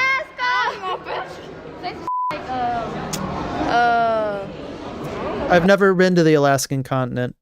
New Jersey? Alaska? Yeah. Ah, you see it? So you got Alaska, New Jersey. Hawaii? Yes. What's Obama's I have been to the Hawaiian continent. last name? Wait. The president, Obama. What's his last name? Quick.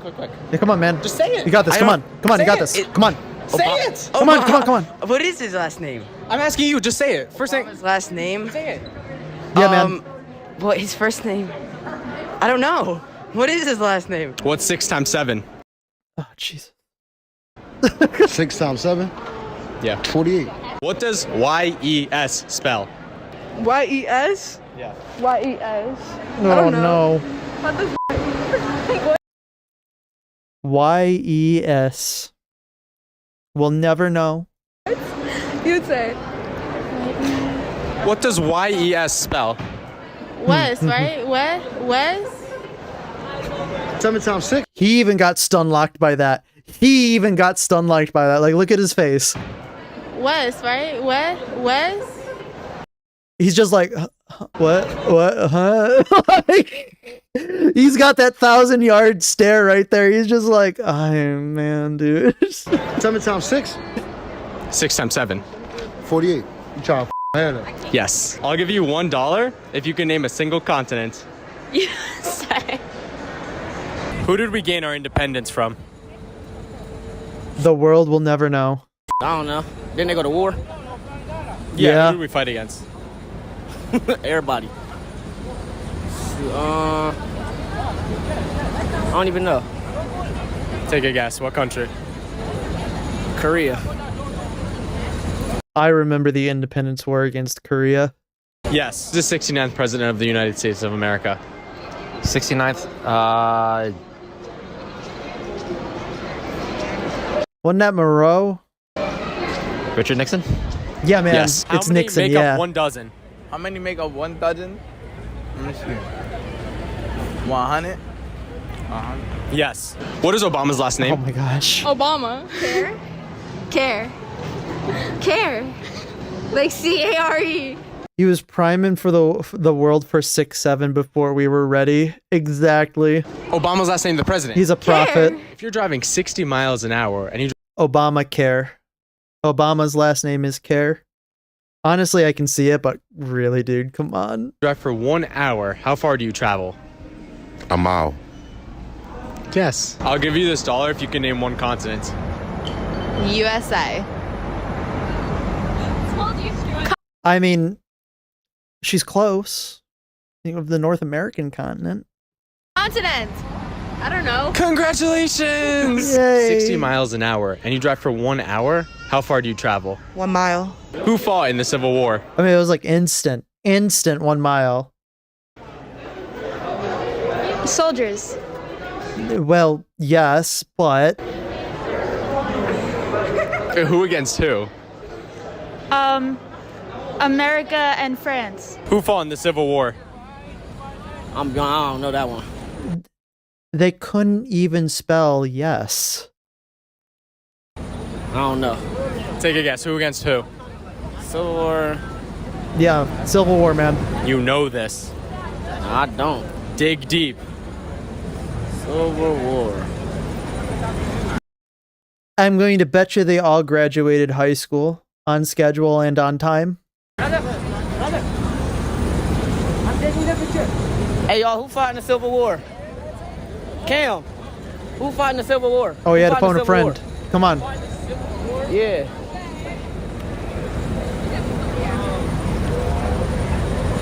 I forgot, honestly. Take a guess. Who against who? You know, it's hard to remember. Who can say? It was the U.S. and the Japanese. Yeah. No way you got that right. You just guessed? Is it? Yeah, we fight the Japanese in the Civil War, man. Yeah. Yeah. Do you know who the 69th president of the United States is? The what? The 69th president. Yeah, people don't know I don't. analog clocks either. If you had to guess, the 69th, who was he? Obama. Just followed? Hell Yes. yeah, brother. Welcome. Spell Mississippi. Welcome. Mississippi? Mississippi. You know, just Giuseppe, so I'm gonna base it off that. Giuseppe, G-U-I-S-S-P-E-I. So Mississippi will be spelled M-I. Come on. S-S. Yeah, yeah. Mississippi, bro. Mississippi. Oh, Mississippi. So I'm going to be completely honest. I think the reason why he says yes and just gives them whatever answer it is because, first of all, it's entertaining. Second of all, I don't think he wants to cause an incident by saying, no, you're wrong, try again, or he doesn't want to say you're wrong.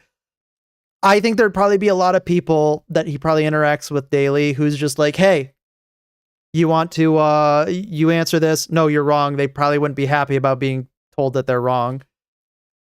Well, that's what the public school system was for, and we saw we see the downstream effects of it. M-I. What's the biggest number that you can think of? 100. 100. Oh my god. How many people are in this mall? 100. A lot. Oh my god. 100 is really the biggest number you can think of. What number comes after 100? 101. Yes. Holy. What's the closest star to the Earth?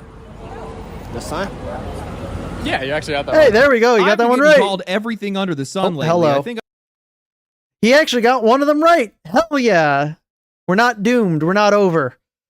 Oh my god. That was rough. That was rough to get through. I'm going to need to lay down after this. Like I said, that was 4 years ago. That came out 4 years ago. Wonder if he's got any more. If he's got any. Oh, no. That's not what I want to do. If he's got any more. Let's see. It doesn't look like he's got any more of these type of man on the street interviews. But, man, I cannot believe the state of education. Oh, man. That's okay. This problem will sort itself out eventually, I think. All right. I think we are going to get into the patch notes for Helldivers 2. Might as well. We'll do it. First, though, I'm going to go to the bathroom. I'll be right back. Don't hurt each other. Don't fight. I don't know.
Sorry about that. I'm back. Show must go on. All right. Arrowhead. What do we got? For those of you who don't know, Arrowhead launched a huge patch today that had a lot of quality of life increases, a lot of quality of life buffs. We're going to go ahead and go over to see what they say directly from their mouth, because I'm sure that there's probably going to be some tongue-in-cheek stuff. Welcome back. Another patch note reading. Me, Niklas Malmborg, and me, Lennart Holmgren. How many undocumented changes do you got in this one, guys? This is a contender for biggest patch notes. I feel like there's a lot of exciting stuff in this as well. In the beginning, we balanced the Super Earth vehicles a little bit after all the enemies and what they could do. Players rightfully pointed out that, like, why can I destroy my Bastion with an assault rifle? Yeah. Didn't jam. Kind of break immersion, so. A little bit. Yeah, that's a good question. We increased the armor of the Bastion and that's good. That's the good. exosuits. Also the ballistic shield. That comes with a lot of stuff, though. Yeah. And so what did you buff in return? So we had to go and look at all the enemies, who is supposed to be able to hurt a tank, who are not supposed to be able to hurt a tank. Some of this comes with that some enemies' attacks also go up in armor penetration to still be able to hurt the tank. Some don't go up in armor penetration. So they just bounce. Yeah, they just bounce. Weaker enemies like hunters, scavengers, voteless. They can't do anything against the tank. Good, because there's really like no reason why they shouldn't be able like to do something against like the tank. Rockets, cannons, like, come on, guys. Blah, blah. They will roughly do the same. Yeah. Weaker stuff will do less. Medium stuff like a heavy machine gun from a automaton, etc., will do less. Good. Overall. Good change. Good change. The exosuit are basically the same. They will have some heavy armor and some medium armor. Like the chassis will be heavy armor, arms and legs will be medium. Tell me how else the AMR will do nothing. I mean, the AMR is not in a bad spot right now, quite honestly. Like, it does pretty good against most of the medium armor and some heavy armored stuff if you hit weak spots. These changes will like, it's really good since they changed the weak spot on the Jondals of the it is only what's it called? Of the War Strider. You can actually take them out fairly effectively. The ballistic shield, etc. It's still outshined by other weapons, but it still has, like, it's okay. Sort of the same shield as the soldier, the Devastator. Yes, but the ballistic shield has more health. All right, so we're even tankier than the... Yes. Yeah, that's cool. A side note that does happen to this is also that enemies will be better at hurting themselves. All right, yeah, that's true. That's good. Because their armor penetration on some of the attacks went up. I wouldn't have thought about that, by the way. We've upped a lot of what the but it makes sense. Enemies can do to like mechanical, durable stuff, because when we introduced the Bastion, we didn't do much to the sentries, so we compensated now by giving them 100% more health. That needed to happen. Sentries were going down too fast. What they were in the beginning, they would probably be a bit tankier against certain things than what it's been in the beginning, because they have a lot more health now, and there's still a lot of attacks in the game that haven't increased that much. Here's the exciting part. Tell me all about it. We have some reloading improvements. So before you could get dead inputs if you're like ragdolled or... I'm not selling it. I'm not trying to sell the AMR to you. Yeah, the game will remember. I'm sorry, I'm really not. After you press the button and then start to reload. So can I instead interest you in the railgun? We also or the recoilless rifle. Diving. Nice. So it's called Helldiver. So I guess just will diving interrupt? Honestly, it's good that they're changing it so that you can dive and reload at the same time. Yeah. So like that needed to change. That was ridiculous that a dive won't get as much like why doesn't it reload?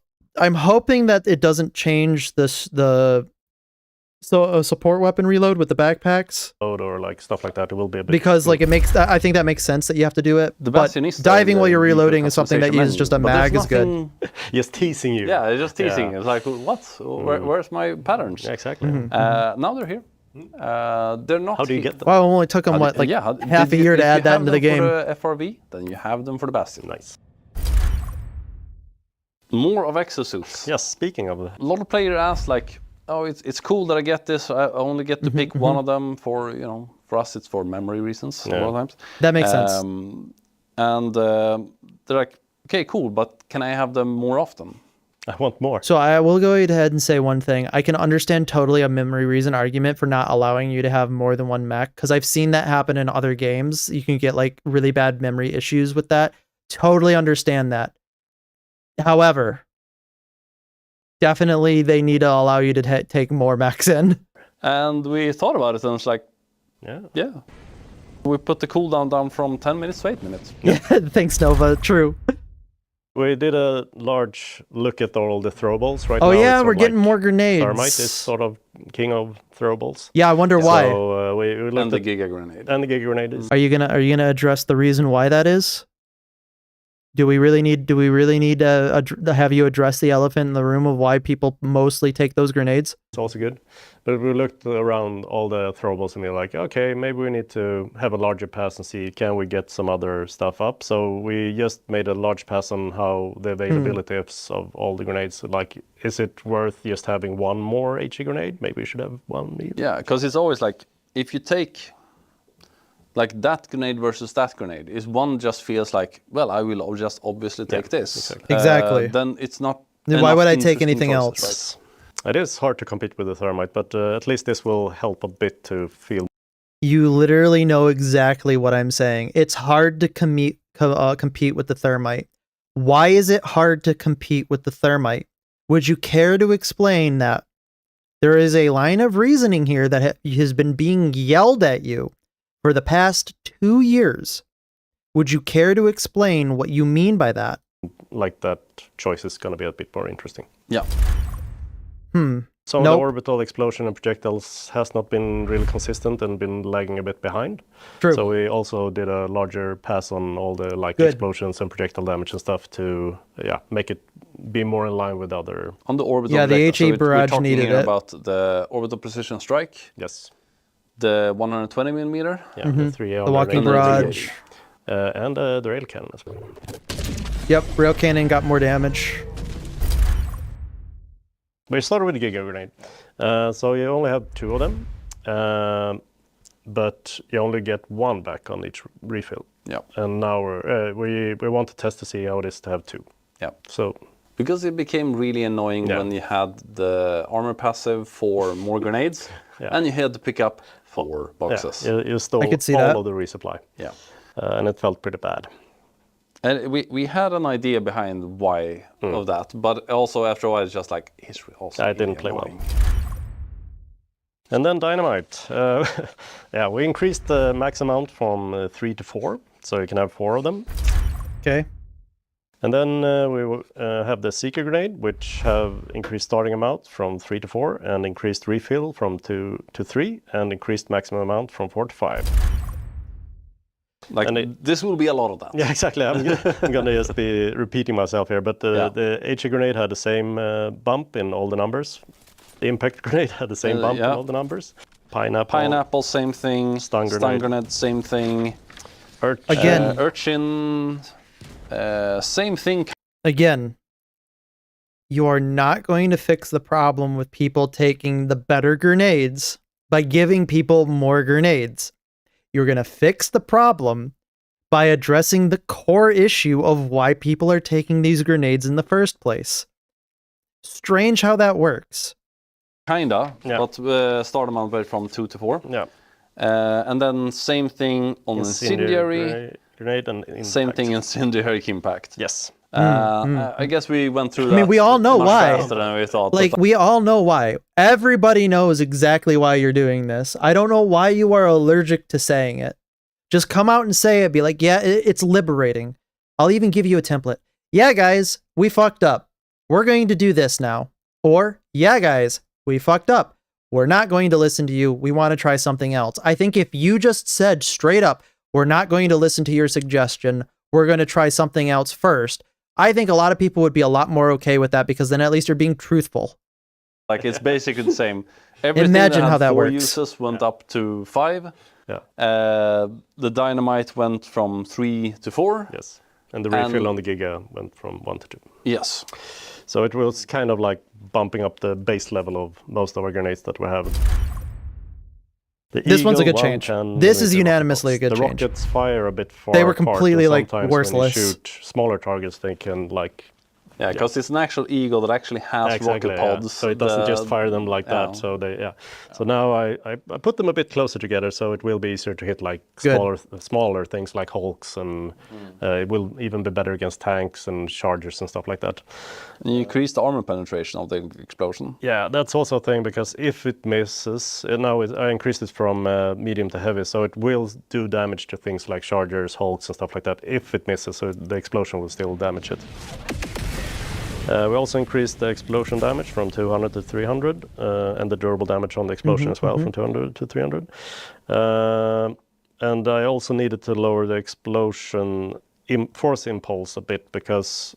It just flings away stuff. Yeah, because we increased the penetration from medium to heavy, like the charger just flew away and stuff like that. Yeah, so to be fair, that's really funny though. When we had too much impulse. It's mainly just...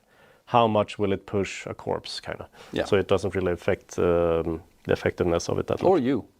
Yeah, that as well. You won't fly as far as well. That's good. Okay, The orbital precision strike. That needed to change. Old favorite. The default one as well. So we increased the it needed a little bit more, 3,500 something to 4,000. You want my real radical suggestion? You should just make its cooldown like 30 seconds. Just period. Just make its base cooldown 30 seconds. And the durable damage as well on the projectile. And then the explosion damage is increased from 1,000 to 1,500. Yeah. And then in the intent here is that if you had a close hit against a charger, for instance, or a behemoth charger, you didn't really kill it with the explosion. Yeah. But now, if you do get like a as much as we were sent flying, let us send the bugs flying every once in a while. A bit out of the inner radius, you can kill a charger even with just the explosion. Yeah. I think you can also kill a Bile Titan, right? Yeah, with explosion. Yeah, if you manage to hit the explosion between the legs or pretty close there, you can kill a Bile Titan even if you hit the ground. So that's good. You should make it so that if you hit the Bile Titan with the projectile as well, it should also kill the Bile Titan, not just with the explosion damage. Only because it's like it literally hit the damn thing. Come on. I hope that's what it is too. And we did the same thing to the 380 HE Barrage. The Walking Barrage uses the same. Yep, all of them have the 380mm round. So yeah, so if you and the Siege Artillery as well. All right, yeah. Siege Artillery got the same thing. Wait, the Walking Barrage has 380mm? That's not true. The Walking Barrage has 120mm explosions. The 380 HE Barrage, the Walking Barrage uses the same. Yep. All of them have the 380mm round, so... Yeah. So if you... So are you changing that? Is that changing, or is that new? Siege Artillery got the same thing. Because if you throw a lot of stratagems that do a lot of big booms... Because I swear the Walking Barrage is 120mm. Like, they're not an exact science. Yeah, it's going to miss a lot. Yeah, so the near misses and stuff actually being more effective, it matters. Yeah. Because we upped the 380, we also wanted to up the 120 as well to be sort of keeping up. Yeah. So we increased the projectile damage from 2,500 to 3,500, and explosion from 750 to 1,200. And last but not least, the orbital rail cannon strike. It's been the same for a long time, but we added a lot of stuff into the game. Large enemies. Yeah. We wanted to just quickly try to look that up. Like a box engine. So yeah, you increase the damage from says it's 380. Okay. 7,500 to 10,000. Thanks for looking that up. I swear it was 120. Even yeah. I could be wrong. I never used the stratagem, so. But like the projectile will do the job. Yeah. And now you might be thinking, but the box engine has 11,000 HP. Not anymore, it doesn't. But we'll get to that. Some interesting foreshadowing here. Yes. Oh boy, the sterilizer. Will this make it viable? Yeah. We buffed it more. Yeah. So you get more ammo in each canister. The start amount of canisters also went up from 2 to 3. The ammo was increased Like by you're 25%. you're literally showing right here why nobody wants to use the sterilizer. He buffed it last time. Like this Uh, is supposed to be a weapon that takes out like the chaff, right? You're not supposed to be using it too heavily on the big guys. This is supposed to be a chaff clearing we weapon. buffed it more. Yeah. Like you spray it down, they continue to find you. It doesn't kill them like in any amount of time that's like a fast enough time to legitimize it as a weapon. So you get more ammo in each canister. Like, you the start literally- amount of canisters also went up from 2 You to 3. move. You have to move. The ammo was increased by 25%. Yeah. We did reduce how much it was. Why would anybody use this when you can take out that same group just as easily with the coyote?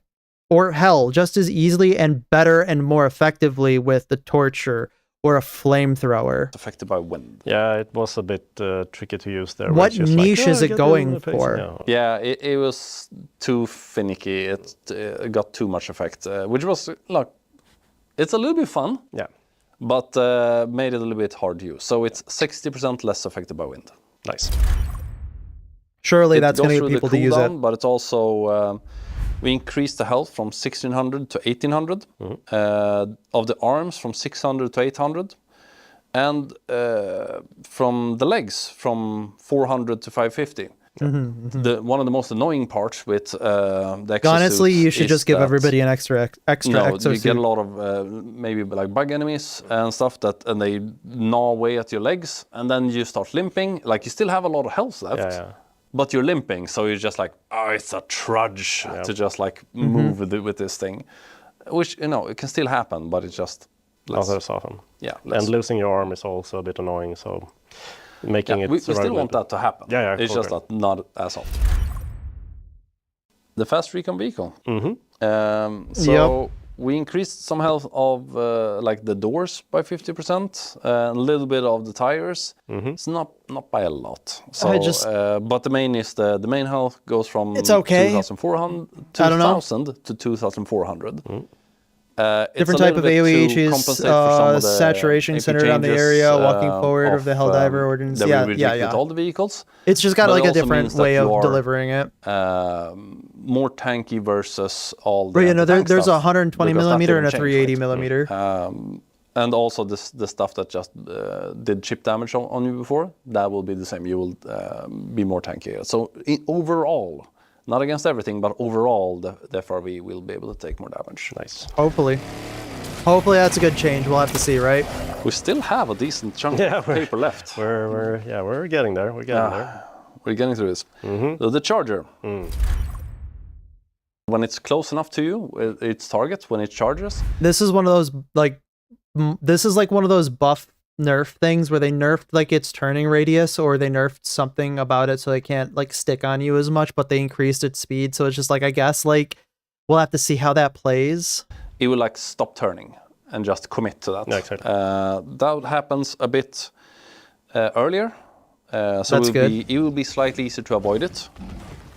It will also have a recovery time after it's done the charge to just keep going. Yeah, keep going and then stop, and like the time until it gets back kind of control and starts adjusting and turning towards you. That one is longer. So I just you'll don't know have what the a point of bigger making them window faster to was. attack it. Like, but it's also now faster. I think that's another good thing. It's just like, why are we changing so many things at once? Why aren't you incrementally changing things over a small amount of time? Like, why didn't we just change the turn radius and then see if it needed a buff to come into like a better healthy relationship? Like, why do we have to do one thing and another thing to try to balance something out when really you should just be doing, let's take one balance and just commit to that balance, and then in the next patch, change it if we have to. I think that would be just a smarter way of doing about things, because then you can control for a lot of other different variables and not have to worry about extra things and externalities that other changes would, address. Wouldn't that be interesting? They're going to break sweat with all these changes. I mean, yeah. All right. Yeah. It's a little bit easier to avoid it when you're looking at it, when you're aware of where it is. When you mess up and like, where is the charger? You're not keeping track of him. It's a bit. He will hit you faster. Okay. he had like a cowardly behavior with like, oh, I'm gonna move away from you and like spawn enemies and stuff. Yeah, that was sneaky annoying. backline thing. Yeah. Yeah, the Alpha think Commanders a lot doing of that people was kind of in annoying. Marines that it was annoying. Yeah. Yeah. So it was a bit hard to understand or see it as well when you were like, is it Alpha Commander somewhere? Or like, sometimes you didn't even see it was back in the background. He didn't communicate it very clearly. Yeah, it was hard to get the feedback from it. So we removed that. Yeah. So now it will just attack you, but it will still spawn Sorry enemies, about that. right? Yeah, it will still summon Good. and spawn enemies, but it will be just go for you. Yeah. Now we have some alterations of durable damage for enemies. The hunters, but we reduced the durable damage of its normal attack from 50 to 40, tongue attack from 45 to 30, and the pounce attack from 50 to 35. So its durable damage went down. It's not good at destroying vehicles. It's good. It Good. became too good at it. The Yeah. warriors and spewers on their normal like They were stabby annoying attacks, enemies anyway. They're still durable annoying damage went enemies. down from 80 to 65. Stalkers, the tongue attack durable damage got down from 50 to 35. Good. Vox engine. My opinion would have been fine if the Alpha from Commanders backed off 11,000 to summon enemies if 9,000. they weren't also tanky. So railgun kills City 1. I can kind of agree with that. It also matters for a lot of other We'll have to anti-tank see, weapons, like, of, how this many lands. shots you actually need to take it down. We also reduced its turn angle of the upper body. Before it could just turn 180. It also meant that it had a plate that kind of blocked the It would make weak sense if spot we where you wanted throw in a to, grenade. if it wants to backline and summon if it just were weaker. blocked it. I could imagine that. So Like, I think we made it so we can turn. they wanted it 140 to be both an degrees offensive to and each direction, defensive so unit it and can't actually change do its a 180 behavior with based its on the body player's and, like, probably move in another proximity, but like Vox it just engine made spam unclear gameplay. It's a thing. Yeah. When you don't have the ability to take them down fast, they Yeah, just they limited amass. it to 3. And there's a They bunch limited of it to 3 Vox engines that we can spawn in at capped one them time. At 3. Which I We think just is a said, good choice. I'm going to you be can completely spawn honest. I 3, think it's a good no choice. more. And they might not all be gunning for you specifically, like it's 3 spawned anywhere at the same time. We reduced the health of the cannon turrets on the side. They used to be 8,000 health. Yeah, almost. Yeah, they as used to much be as the whole thing. ridiculous. Yeah, Imagine. that basically means they're, you know, for all intents and purposes, you can't destroy them. Yeah, it's no viable tactic to destroy them. Yeah. So they're down to 3,500 and armor down from 5 to 4. I wonder when they're going to open now up they the should have PBE for this. some sniper Like they rifles. said that they've been doing, that they were going to do for like 3 patches now. And I also added I also reduced durable from 1 to 0.7. So it's better if you take an anti-material rifle. Like it's still a lot of health, but you can do something if you don't have the right tool. And now the explosion significantly hurts the Vox engine, Which is good. So I think it takes about a third of its main HP when you kill one of the turrets on the sides. Okay, this all happens at the same main one will time. lose a third of its health. It was raining, Sunday, thundering, hailing, and there was a faint If you rainbow. Welcome destroy to the Great both, Lakes States weather. the Imagine. whole Vox engine dies. Okay. So there might be different tactics now to take it down. You might go for the hatch in the back, or you take I feel both it. turrets, or you go straight for the main health, or like a combination. So yeah. Oh, elevated overseers. That's right. Sometimes they it's like they they're got a bit of a behind you, nerf. and then just unload a burst on you. yeah, it's they're fast DPS. Yeah. So we made an attack that Which needed did to like happen. They were annoying. one shot. So you're like, oh, you know it's there, and then it shoots a bit more. So it's like a warning shot. Yeah, a Let's little go. bit of a warning shot. We also reduced the accuracy of moving targets, so a little bit like it aims and then it fires, but it doesn't like adjust as much.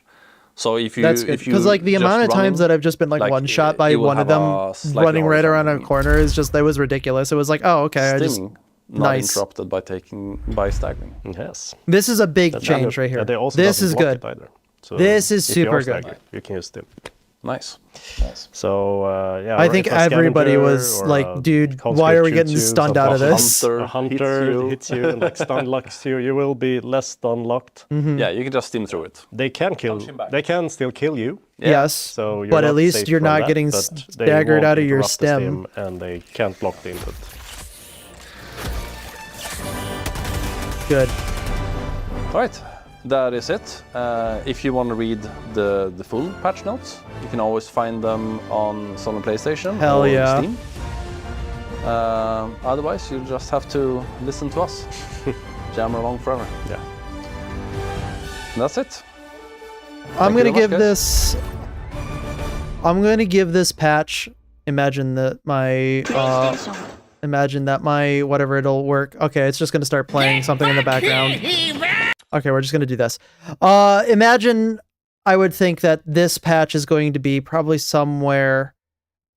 God, I'm gonna say probably an A-, not an S, not an A+, A- patch. I'm so glad that Opera is playing kindly with me right now. Thank you, Opera. We love to see it. Oh, there it is. Oh, we're back. Perfect. All right, hang on. We'll have to real quickly do this. Boom. Did it work? It did work. Okay. But yeah, A- patch. I think it'll be good for the overall health of the game. We'll have to see. We'll have to see where it lands.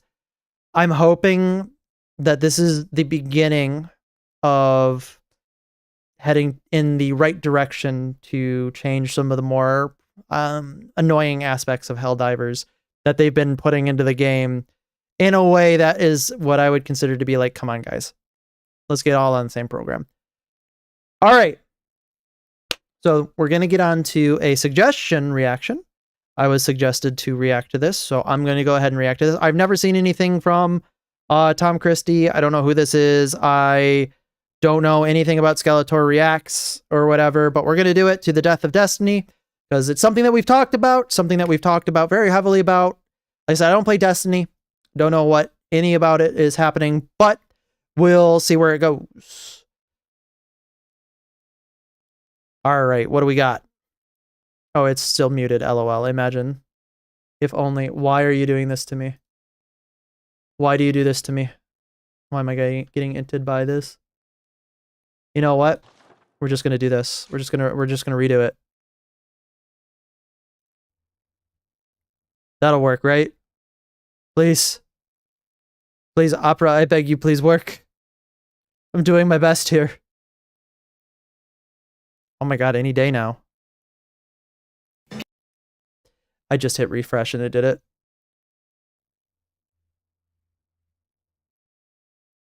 Anyway, so as we're trying to figure out for Opera to figure out how things are supposed to work, I guess we'll get right into it as soon as it starts playing, but I hope everybody's day's going good. There we go. Oh no. Guys, it's bad. What's going on? What's bad? You can't escape me! Now chase you to the ends of the earth! What's going on? Yeah, what happened? What is going Destiny on? What did I get in? Oh, no. What did I get into? Skeletor, what's going on? Destiny 2 is fucking dead! Yeah, man. Bungie has officially stopped now development on Destiny! It's over! Well, It's so over, guys. It's so over. I'm sure Sony has some plans too. Sony? No. Sony are the reason we're No, somewhere no between plans. Concord and Hitler in the bunch of fucked right now! Wait, no more Destiny 2? Nope. Oh, wow. So No that more Destiny thing 3 that we either. all The knew dream's was over, going to boys. happen Scatter. Actually happened. That's crazy. I know. crazy. But wait, I thought Marathon was going to fix everything. Didn't it sell well? Belle Delphine! Hold on. Marathon mentioned. How well is Marathon doing right now? Let's just DB. Boom.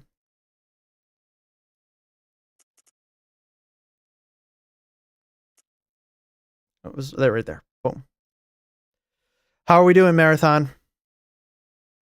Wow.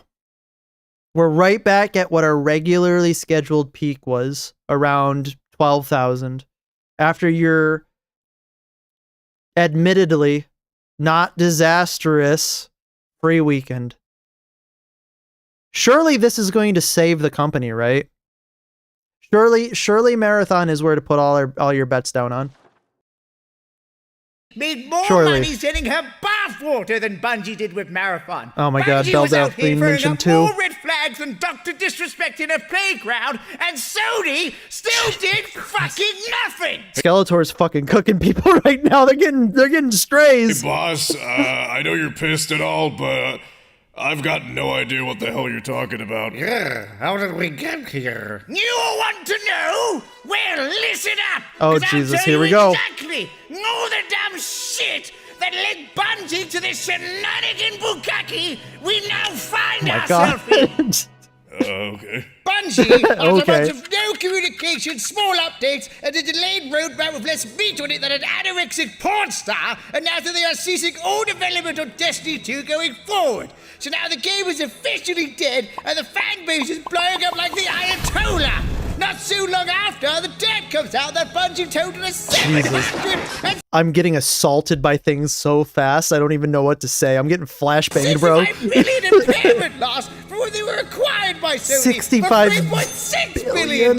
Because who could have guessed that abandoning your main IP for an unproven one wasn't a smart fucking move? This then leads to a public outcry from not only the Destiny community, but those outside of it, as well as I am one of those people outside of the Destiny community that's just like, what the fuck are you doing? Sony, what the fuck are you doing? No, come back. the civil war between the Destiny and Marathon community. This stems from when Bungie split its workforce to create Marathon, which led to Destiny receiving less content. Then more info came out that Sony kept shutting down all internal Jesus. pitches. He's cooking the wanting to go gases on Destiny high. going forward, but Dude, he's got ultimately all Destiny burners on. through the works, and these ideas were too unrealistic to produce. If only Bungie had received $3.6 billion, putting up the highs of the fucking century, and then proceeding to spend it all on vintage cars and whatever else Pete keeps in his fucking garage. By the way, Bungie took Sony for a ride. Somebody made a lot of money off of this deal, and they cooked them. Like, there's not, like, they heisted them. This is probably like the biggest heist ever. Which only raises the question of why the fuck did Sony, after the Concorde debacle, buy a sinking ship and then proceed to do nothing with it? So Man. instead of bolstering Destiny's development, they instead decided to go all in on Marathon and gave it a greater chance of a comeback than that guy who fucked a horse and died on the internet. Mr. And Hands its mentioned, oh my extraction God. shooter, as of right now, and less people playing it than Destiny 2 does at its lowest point. They Yeah, were banking and on Ma- Marathon being a success. but Hang on. ooh, Actually, isn't Destiny beating them right now?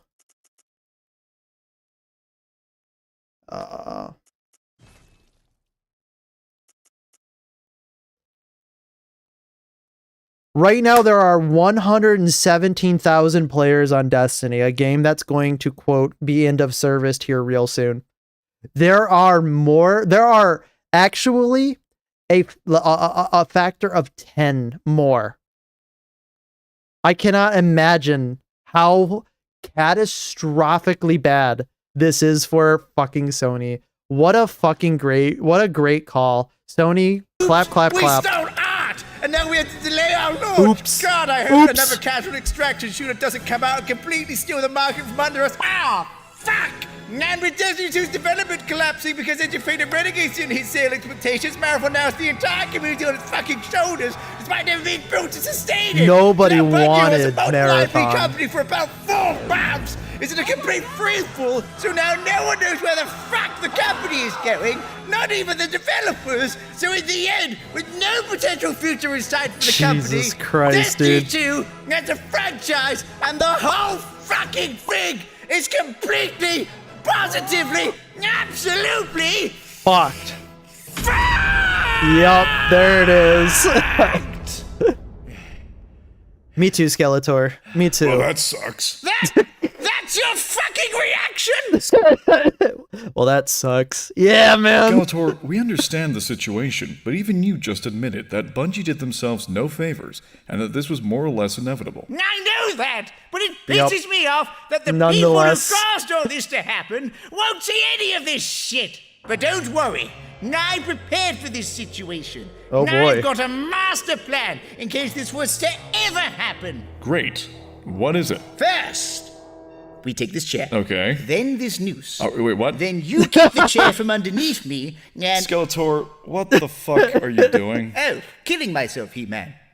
I Yeah, thought it of was course. obvious. Get down from there. Well, yes, jumping down was the plan. No, Eternia, give me Helldivers 2 is strength. bad, but not this bad. You're not wrong. You were in a fucking Don't noose. be so dramatic. I wonder what's happening at Bungie right now. Flying around. Yeah, you fucking with some wet-ass pussy. Bring Oh, a bucket Jesus. and a mop for this wet-ass pussy. Sir! Damn What it, a shitty Jenkins, song. not right now. Not during my Cardi B hour. But sir, is it true? Did we just kill Destiny? What the fuck is Destiny? Oh, that game we used to make. Oh my god, Jay dude. Yep, this is we definitely didn't kill Bungie. You're Destiny. wrong. You're not wrong. We, This is merely totally ceased Bungie right now. But isn't that the same thing? Oh, potato, Jenkins. But where did all the money for development go, sir? I can assure Poof. you, Jenkins, it went to all the right places. Who ordered the 1974 Chevrolet? Oh, fantastic! Put it with 100% real life lore of what Bungie is like. the others, would you? Oh, Jenkins, that car is a real Also, slut Jenkins is going to magnet, get don't you know? fired in the next Please, hour. the community is lost and confused. What should we do? Well, your guess Nothing. is as good as mine. I've tried nothing. Buy a new and I'm car. still out of ideas. Sir, I'm starting to think that you're out of touch with this company. Are you implying that I'm not cool, Jenkins? I'll have you know I'm very down with the kids, no diddy. Look. Ooh, Scuba. Sir, please, there's clearly still a lot of love for Destiny. The state of play was bombarded by cries for a Destiny free, and the change.org I was there for that. only keeps growing by the day. Well, if they Well, wanted Destiny like I said, free, then not that- only that, but like people are playing Destiny 2. Literally, and more people than Marathon ever hopes to have. simply have to buy more Marathon. Holy Sir, shit! why Who would would have they thought? support Marathon? And the after funny seeing- thing is, the dirty little secret is that the Marathon numbers on PC are about equal to the console numbers, whereas the console number of Destiny players is usually like half or up to like a quarter of the console numbers, right? So the PC numbers, like you can multiply that by 4, and that's how many people are playing on the console. Imagine how that works. how we've been treating Destiny. Who's to say that we won't do the same to that game too?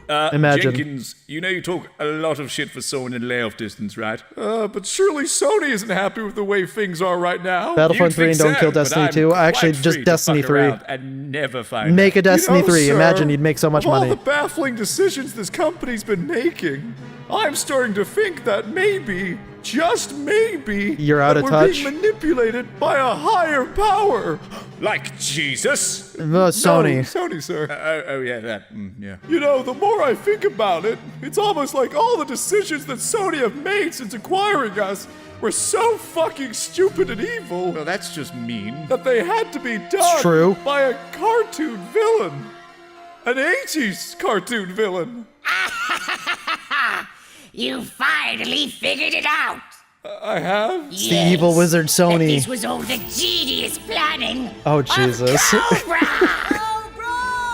But why Sony? I mean Cobra.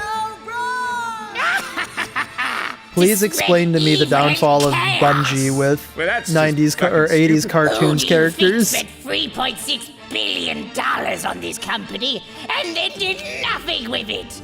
Who do you think made Bungie You know- abandon Destiny to Honestly, huge revelation here. That is a Cobra Commander type of thing to do. Just buy a company, do nothing with it, and then proceed to like get his ass kicked by G.I. Joe. Marathon? Who do you think shut down every chance to save the company? And who do you think put a total dipshit in charge of it? How dare you? Only I get to call Jenkins that. And now that we finally got a Destiny cancelled, the people will mock. This is the best way to deliver this this discussion. And you're not gonna lie, exactly. And there is no one who can turn You the have my tide against attention. the might of Cobra. Care to repeat that, you son of a bitch? And it's so funny because it's like it's so ridiculous when you put it in this way, but it's true. Jenner to tell you that the developers are right now performing the ultimate final update for Destiny 2. No! It's my IP to sit on and do nothing with! Curse you, Imagine. Joe! Wow! And I'm not going to let Destiny 2 get away with this because they are giving the players everything that they've asked for and wanted because they've been sitting on it. You don't think that they just started developing it. No, they've had these in development for probably years at this point, maybe a decade, and they just haven't released it to you. You should not let them get away with treating you like garbage. but at least they're doing something. Destiny 2 developers, I never said thank you. And you'll never have to. We the developers never stopped caring. And as long as we're here, we'll never leave Well, you the did if there Destiny was 2 no money community coming in, to be hanging. fair. Jump! Jump! Wow, they must really care about me. For God's sake, Skeletor, Sitting there look hitting it with around. the do a This flip. is blowing out of proportion. I know. There's more people here than there are playing Marathon right now. Skeletor, Imagine. listen to me. Just because Destiny 2 has ceased development doesn't mean that this is the end for Destiny. We've been down this road many times before, and we've always stuck together. We will shout loud and clear about this so that Sony hears our desire for more Destiny content. Heard, If not for filed, us, and forgotten then for about. the developers. That's who what worked Sony will hard do. to deliver what they could against such incredible odds. Their passion for the game is just as strong as ours. So let us work together and show our support to prove to Sony that Destiny is still. Are you fucking kidding me? Yeah, what? Were you saying something, Based Skeletor. He-Man? I give up. Well, that makes two of us. Right, enough to hang myself now. What? What was that? The new TWAB just came out. And? Well, it looks amazing. New catalysts, and the director is back. Wow, reworked exotics and Wow, only if they could have added this back into the game when they had it ready a decade ago. abilities. Battle racing. Weapon tier upgrading. An artifact rework. Wow, new vendor shit. All this on June the 9th? That's Imagine. today. But what does this all mean? You fools! This could only mean one thing! Destiny is back! Well, I wouldn't say that. No, yeah, I wouldn't say that. Destiny 2 is back! And the copium has kicked in. No. We're back! We're so back! Oh shit. World Star! We're so back. Imagine. That was pretty funny. That was pretty good. I will say one thing about it though, like, you shouldn't allow them to get away with treating you like garbage as a consumer. The problem is, at least in my opinion, is because they can treat you like that and you allow them to do it, kind of got you in this situation. I don't know. I'm torn because on the one hand, I don't want to reward that type of behavior because I think it's bad overall for the games industry, but I'm happy that Marathon's getting dunked on. Oh, that was funny though. That was pretty funny. That was pretty accurate. Pretty accurate. All right. Let's do Gaming is Worse without E3. Because I like Real Life Fake Wizard. I like it when he talks about game stuff. So we're gonna do this video here real quick, and this will be the last video of the night. All right, Mr. Real Life Fake Wizard, what do you got for us? I'm the Real Life Fake Wizard. You Between certainly June are. 2nd and June 9th of 2026, the gaming industry put on 4 shows. Yes. PlayStation State of Play We watched 3 of them, maybe 4 of them. 2 of them were absolute dog shit. 1 of them was okay. on the 2nd, Summer Game Fest on the 5th, the Xbox Game Showcase on the 7th, and a Nintendo I did not watch the Nintendo Direct. I heard that one was actually pretty good. Direct on the 9th. Like the Nintendo Direct was like somewhere in like a 7.5, 8 out of 10. I think that's what the general consensus was.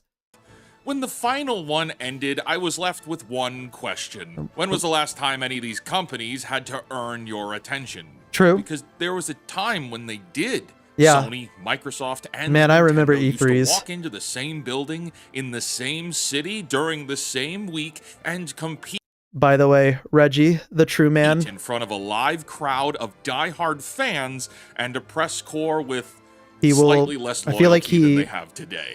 I think he of them stepped had to down, put on a right? show because the other guys were putting on their own shows across the hall. That arena was called E3. Yep. It has been dead since December 2023, and what replaced it isn't a show at all. Today, What replaced it? So, like, to give you guys an example, like this, some people who might not remember E3 is E3 used to be like the biggest show in gaming because, like you said, all of them had to enter essentially the arena, compete for your attention, and I think it was actually Nintendo that said that they weren't going to attend E3 and instead do one online. So I think they were the innovators in this instance, which you can argue about all day whether or not it's good or bad, but I know one of them broke rank and said, nope, we're just going to do it online. We're not going to go to E3 this year.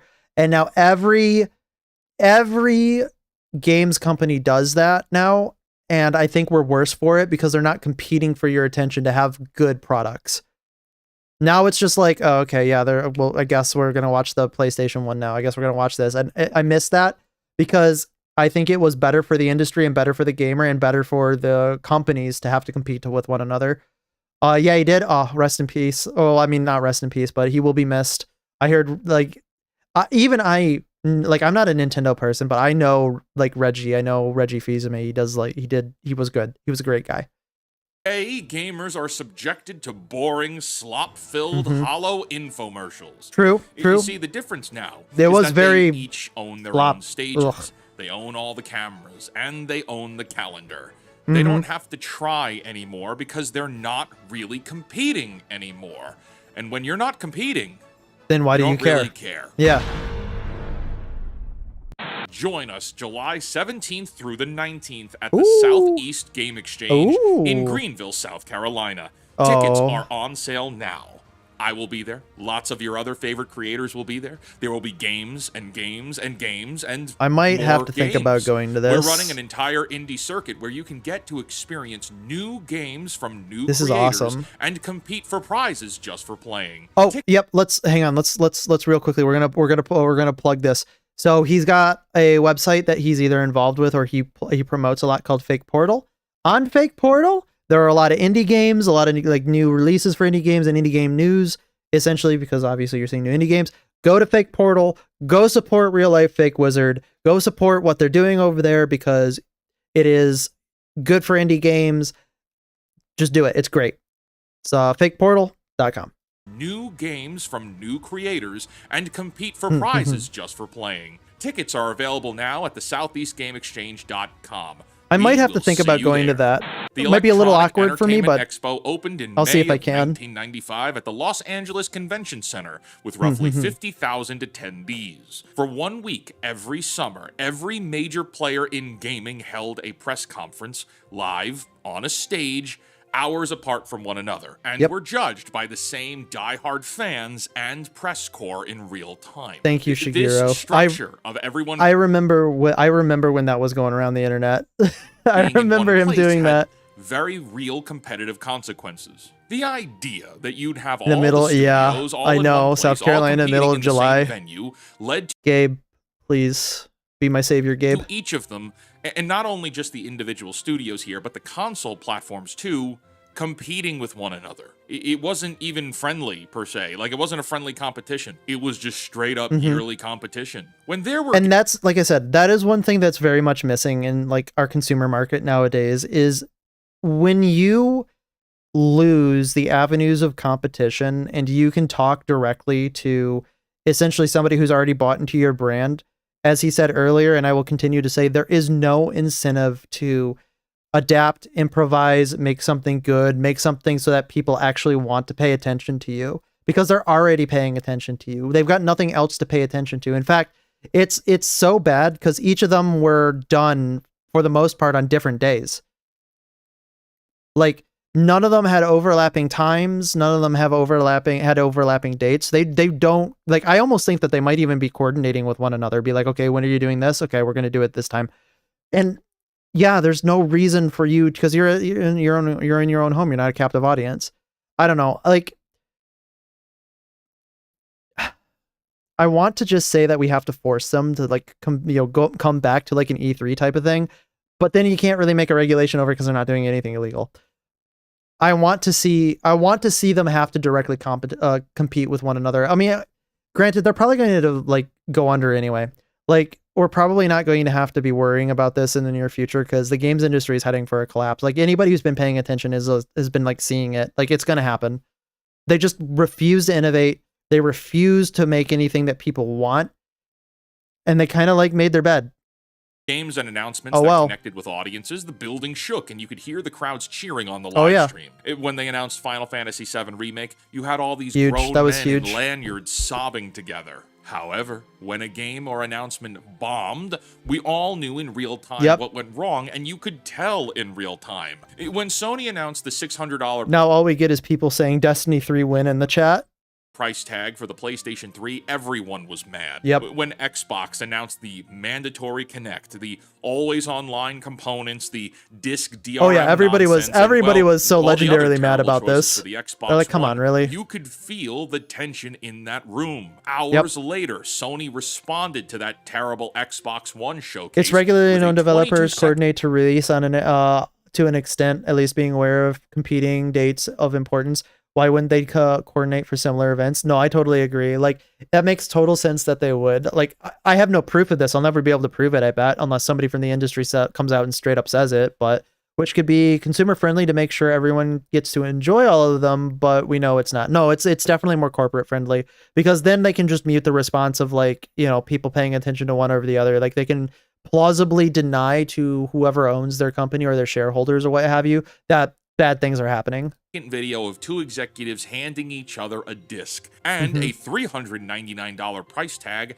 for the PlayStation 4. Within 7 calendar days, Microsoft reversed its DRM policies because they were publicly shamed worldwide. Imagine how that works. Competition forced one of the largest corporations on Earth to surrender an anti-consumer policy in under a week.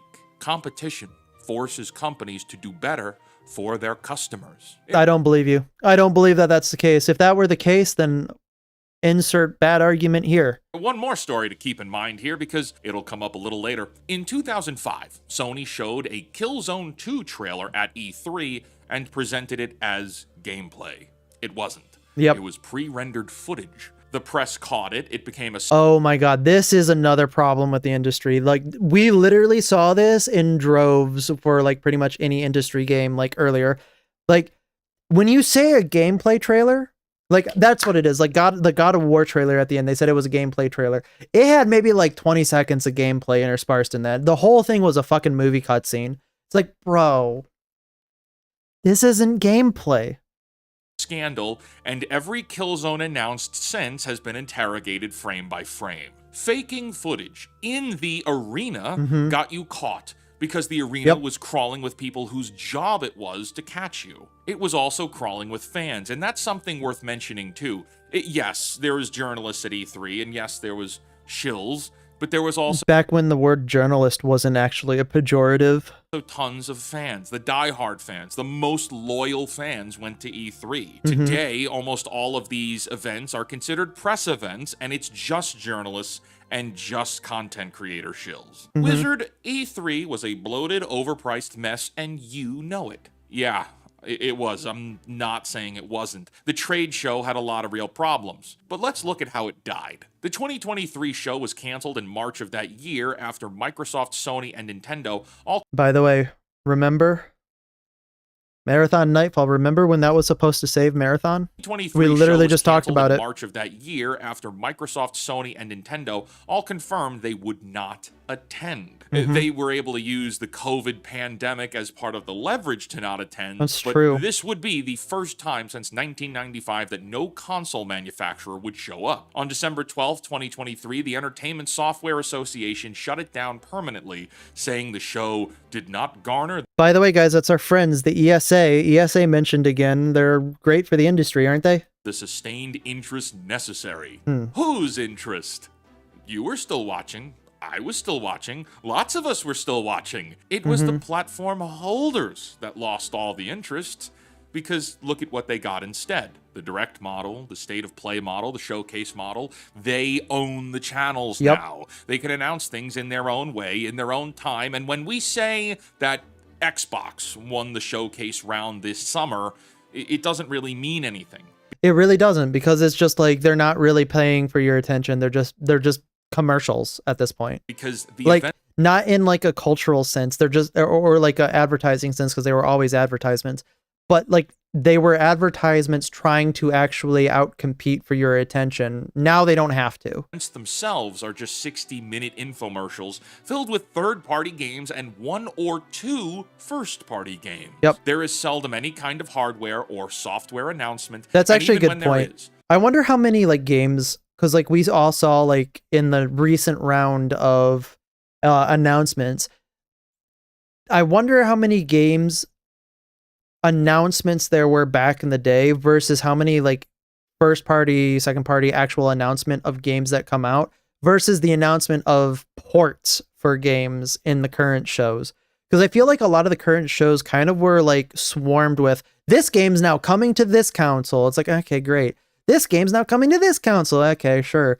And it's like, yeah, that's great, but that's not really a real, like a new game. It's like, I don't know.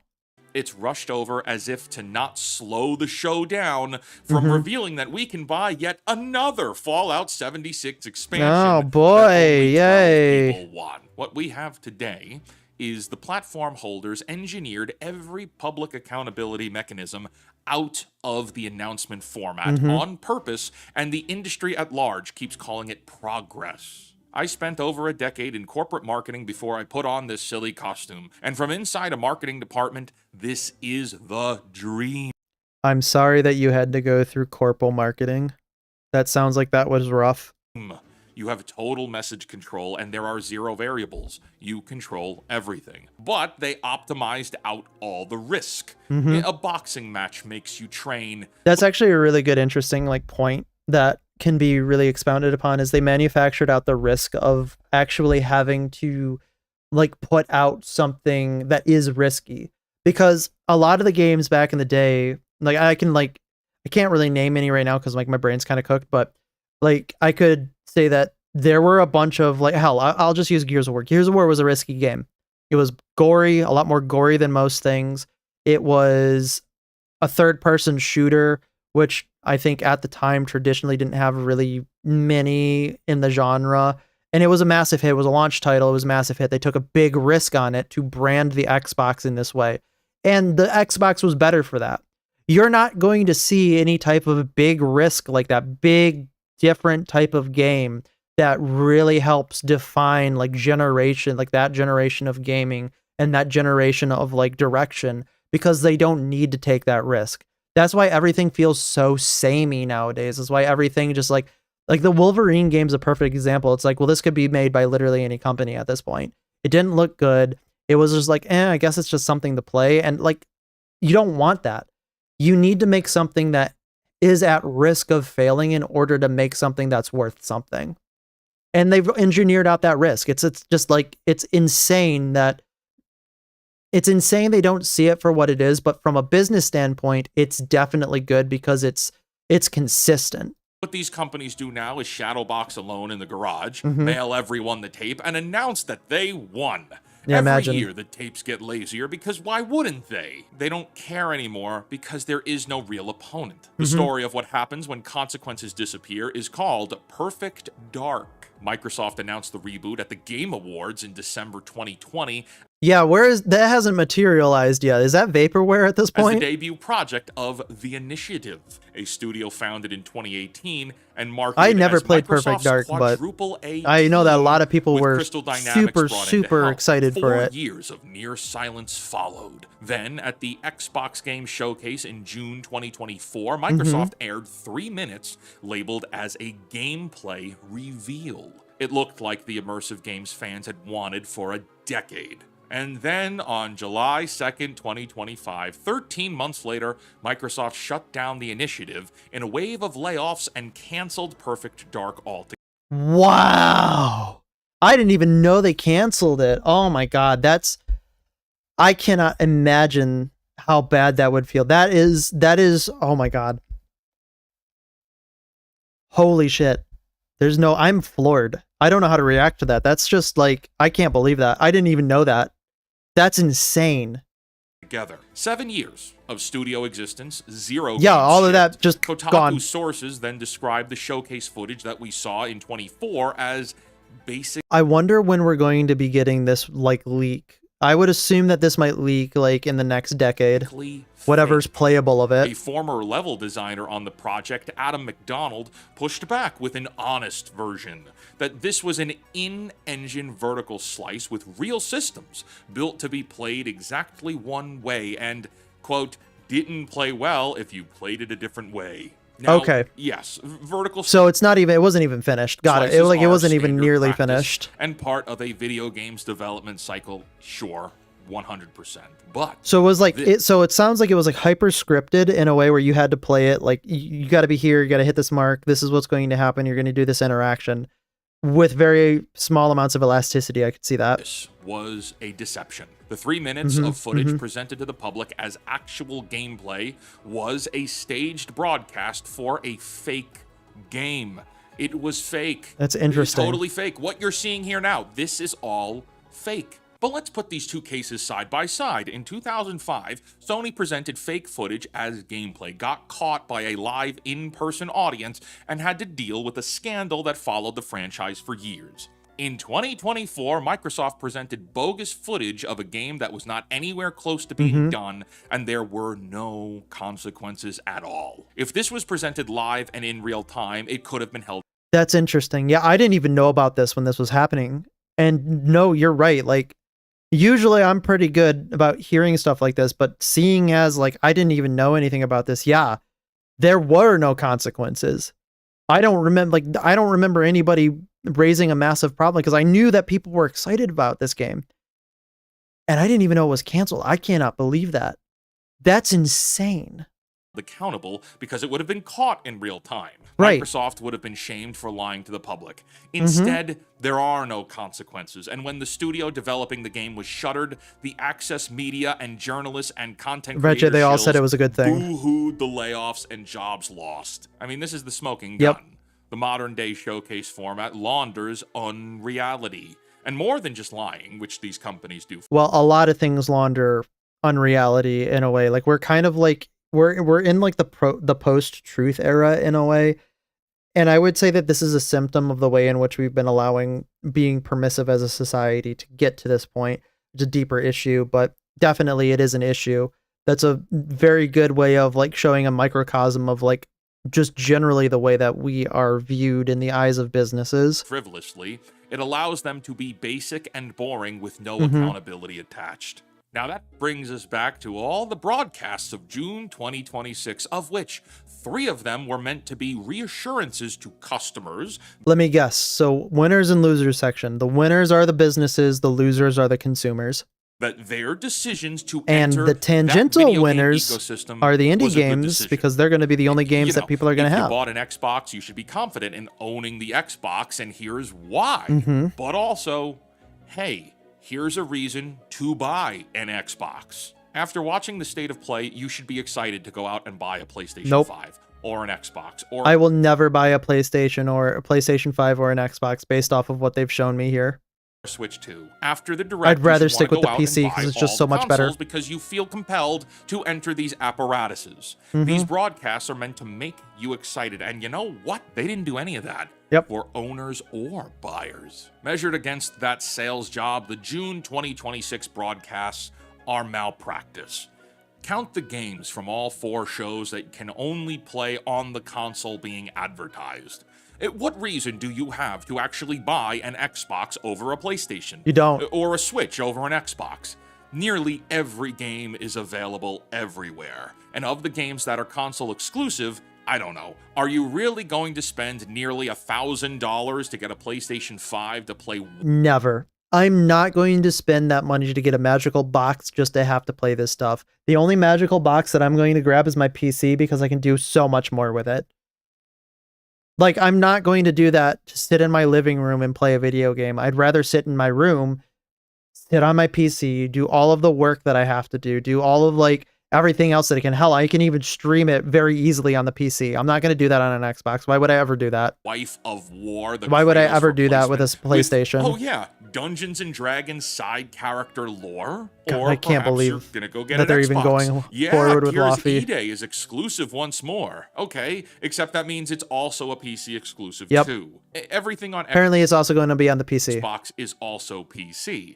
You see, they might have done away with that everything is an Xbox marketing campaign, but everything is still an Xbox. So that leaves Nintendo. I don't know. Yes, is putting out I'm not excited for Gears of War E-Day. I was not excited about what was going on there, which is sad because I wanted to be. some interesting exclusives. We have Xenoblade Maybe Genesis, it'll be good. Fire Emblem I doubt Fortune's it. Weave, Ocarina of But Time maybe. Remake, and all for the price of $80 physical editions. Oh my god. Yikes. $80. Have fun. You know who won the Summer Games No. Fest broadcast week? The Summer Games Fest. Jeff Keighley is the winner. Not because he had better games No, or a because he better got paid show, money. but because his only goal was to advertise upcoming games, and he accomplished that Yep. mission. The other three Okay, entities' main fair. goal was to encourage and incentivize you to either remain in or enter into Their $1,000 ecosystem. gaming ecosystems, Yeah. and none of them did it. And that doesn't mean they need to ship all exclusive games. That's not what I'm saying at all.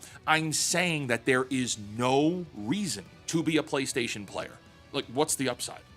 What do I get for buying this 6-year-old tech? Nothing. Same with all of them, really. Same for Xbox. Same for Nintendo. Meaning that another winner of this whole series is also Steam and PC gamers. Yeah. Because nearly all the There games it and is. software announced will be available on Steam and PC too. And there's so much more that you can do with it. Like, everything left unsaid is that not only are they not having whatever like the crappy games are, but they have so much better games on their system because they're being ported from somewhere, right? All the games that were being ported, where are they being ported from? They're being ported from the PC. So why would you buy it to play a port of a game when you just play it on the PC? Which actually turned out to be the best marketing Here it is. Steam does nothing and still wins yet again. for the upcoming Steam machine that Steam could Imagine have how that gotten, works. And I don't think they paid a dime for it. Hey, did Mhm. you like all those games announced in June?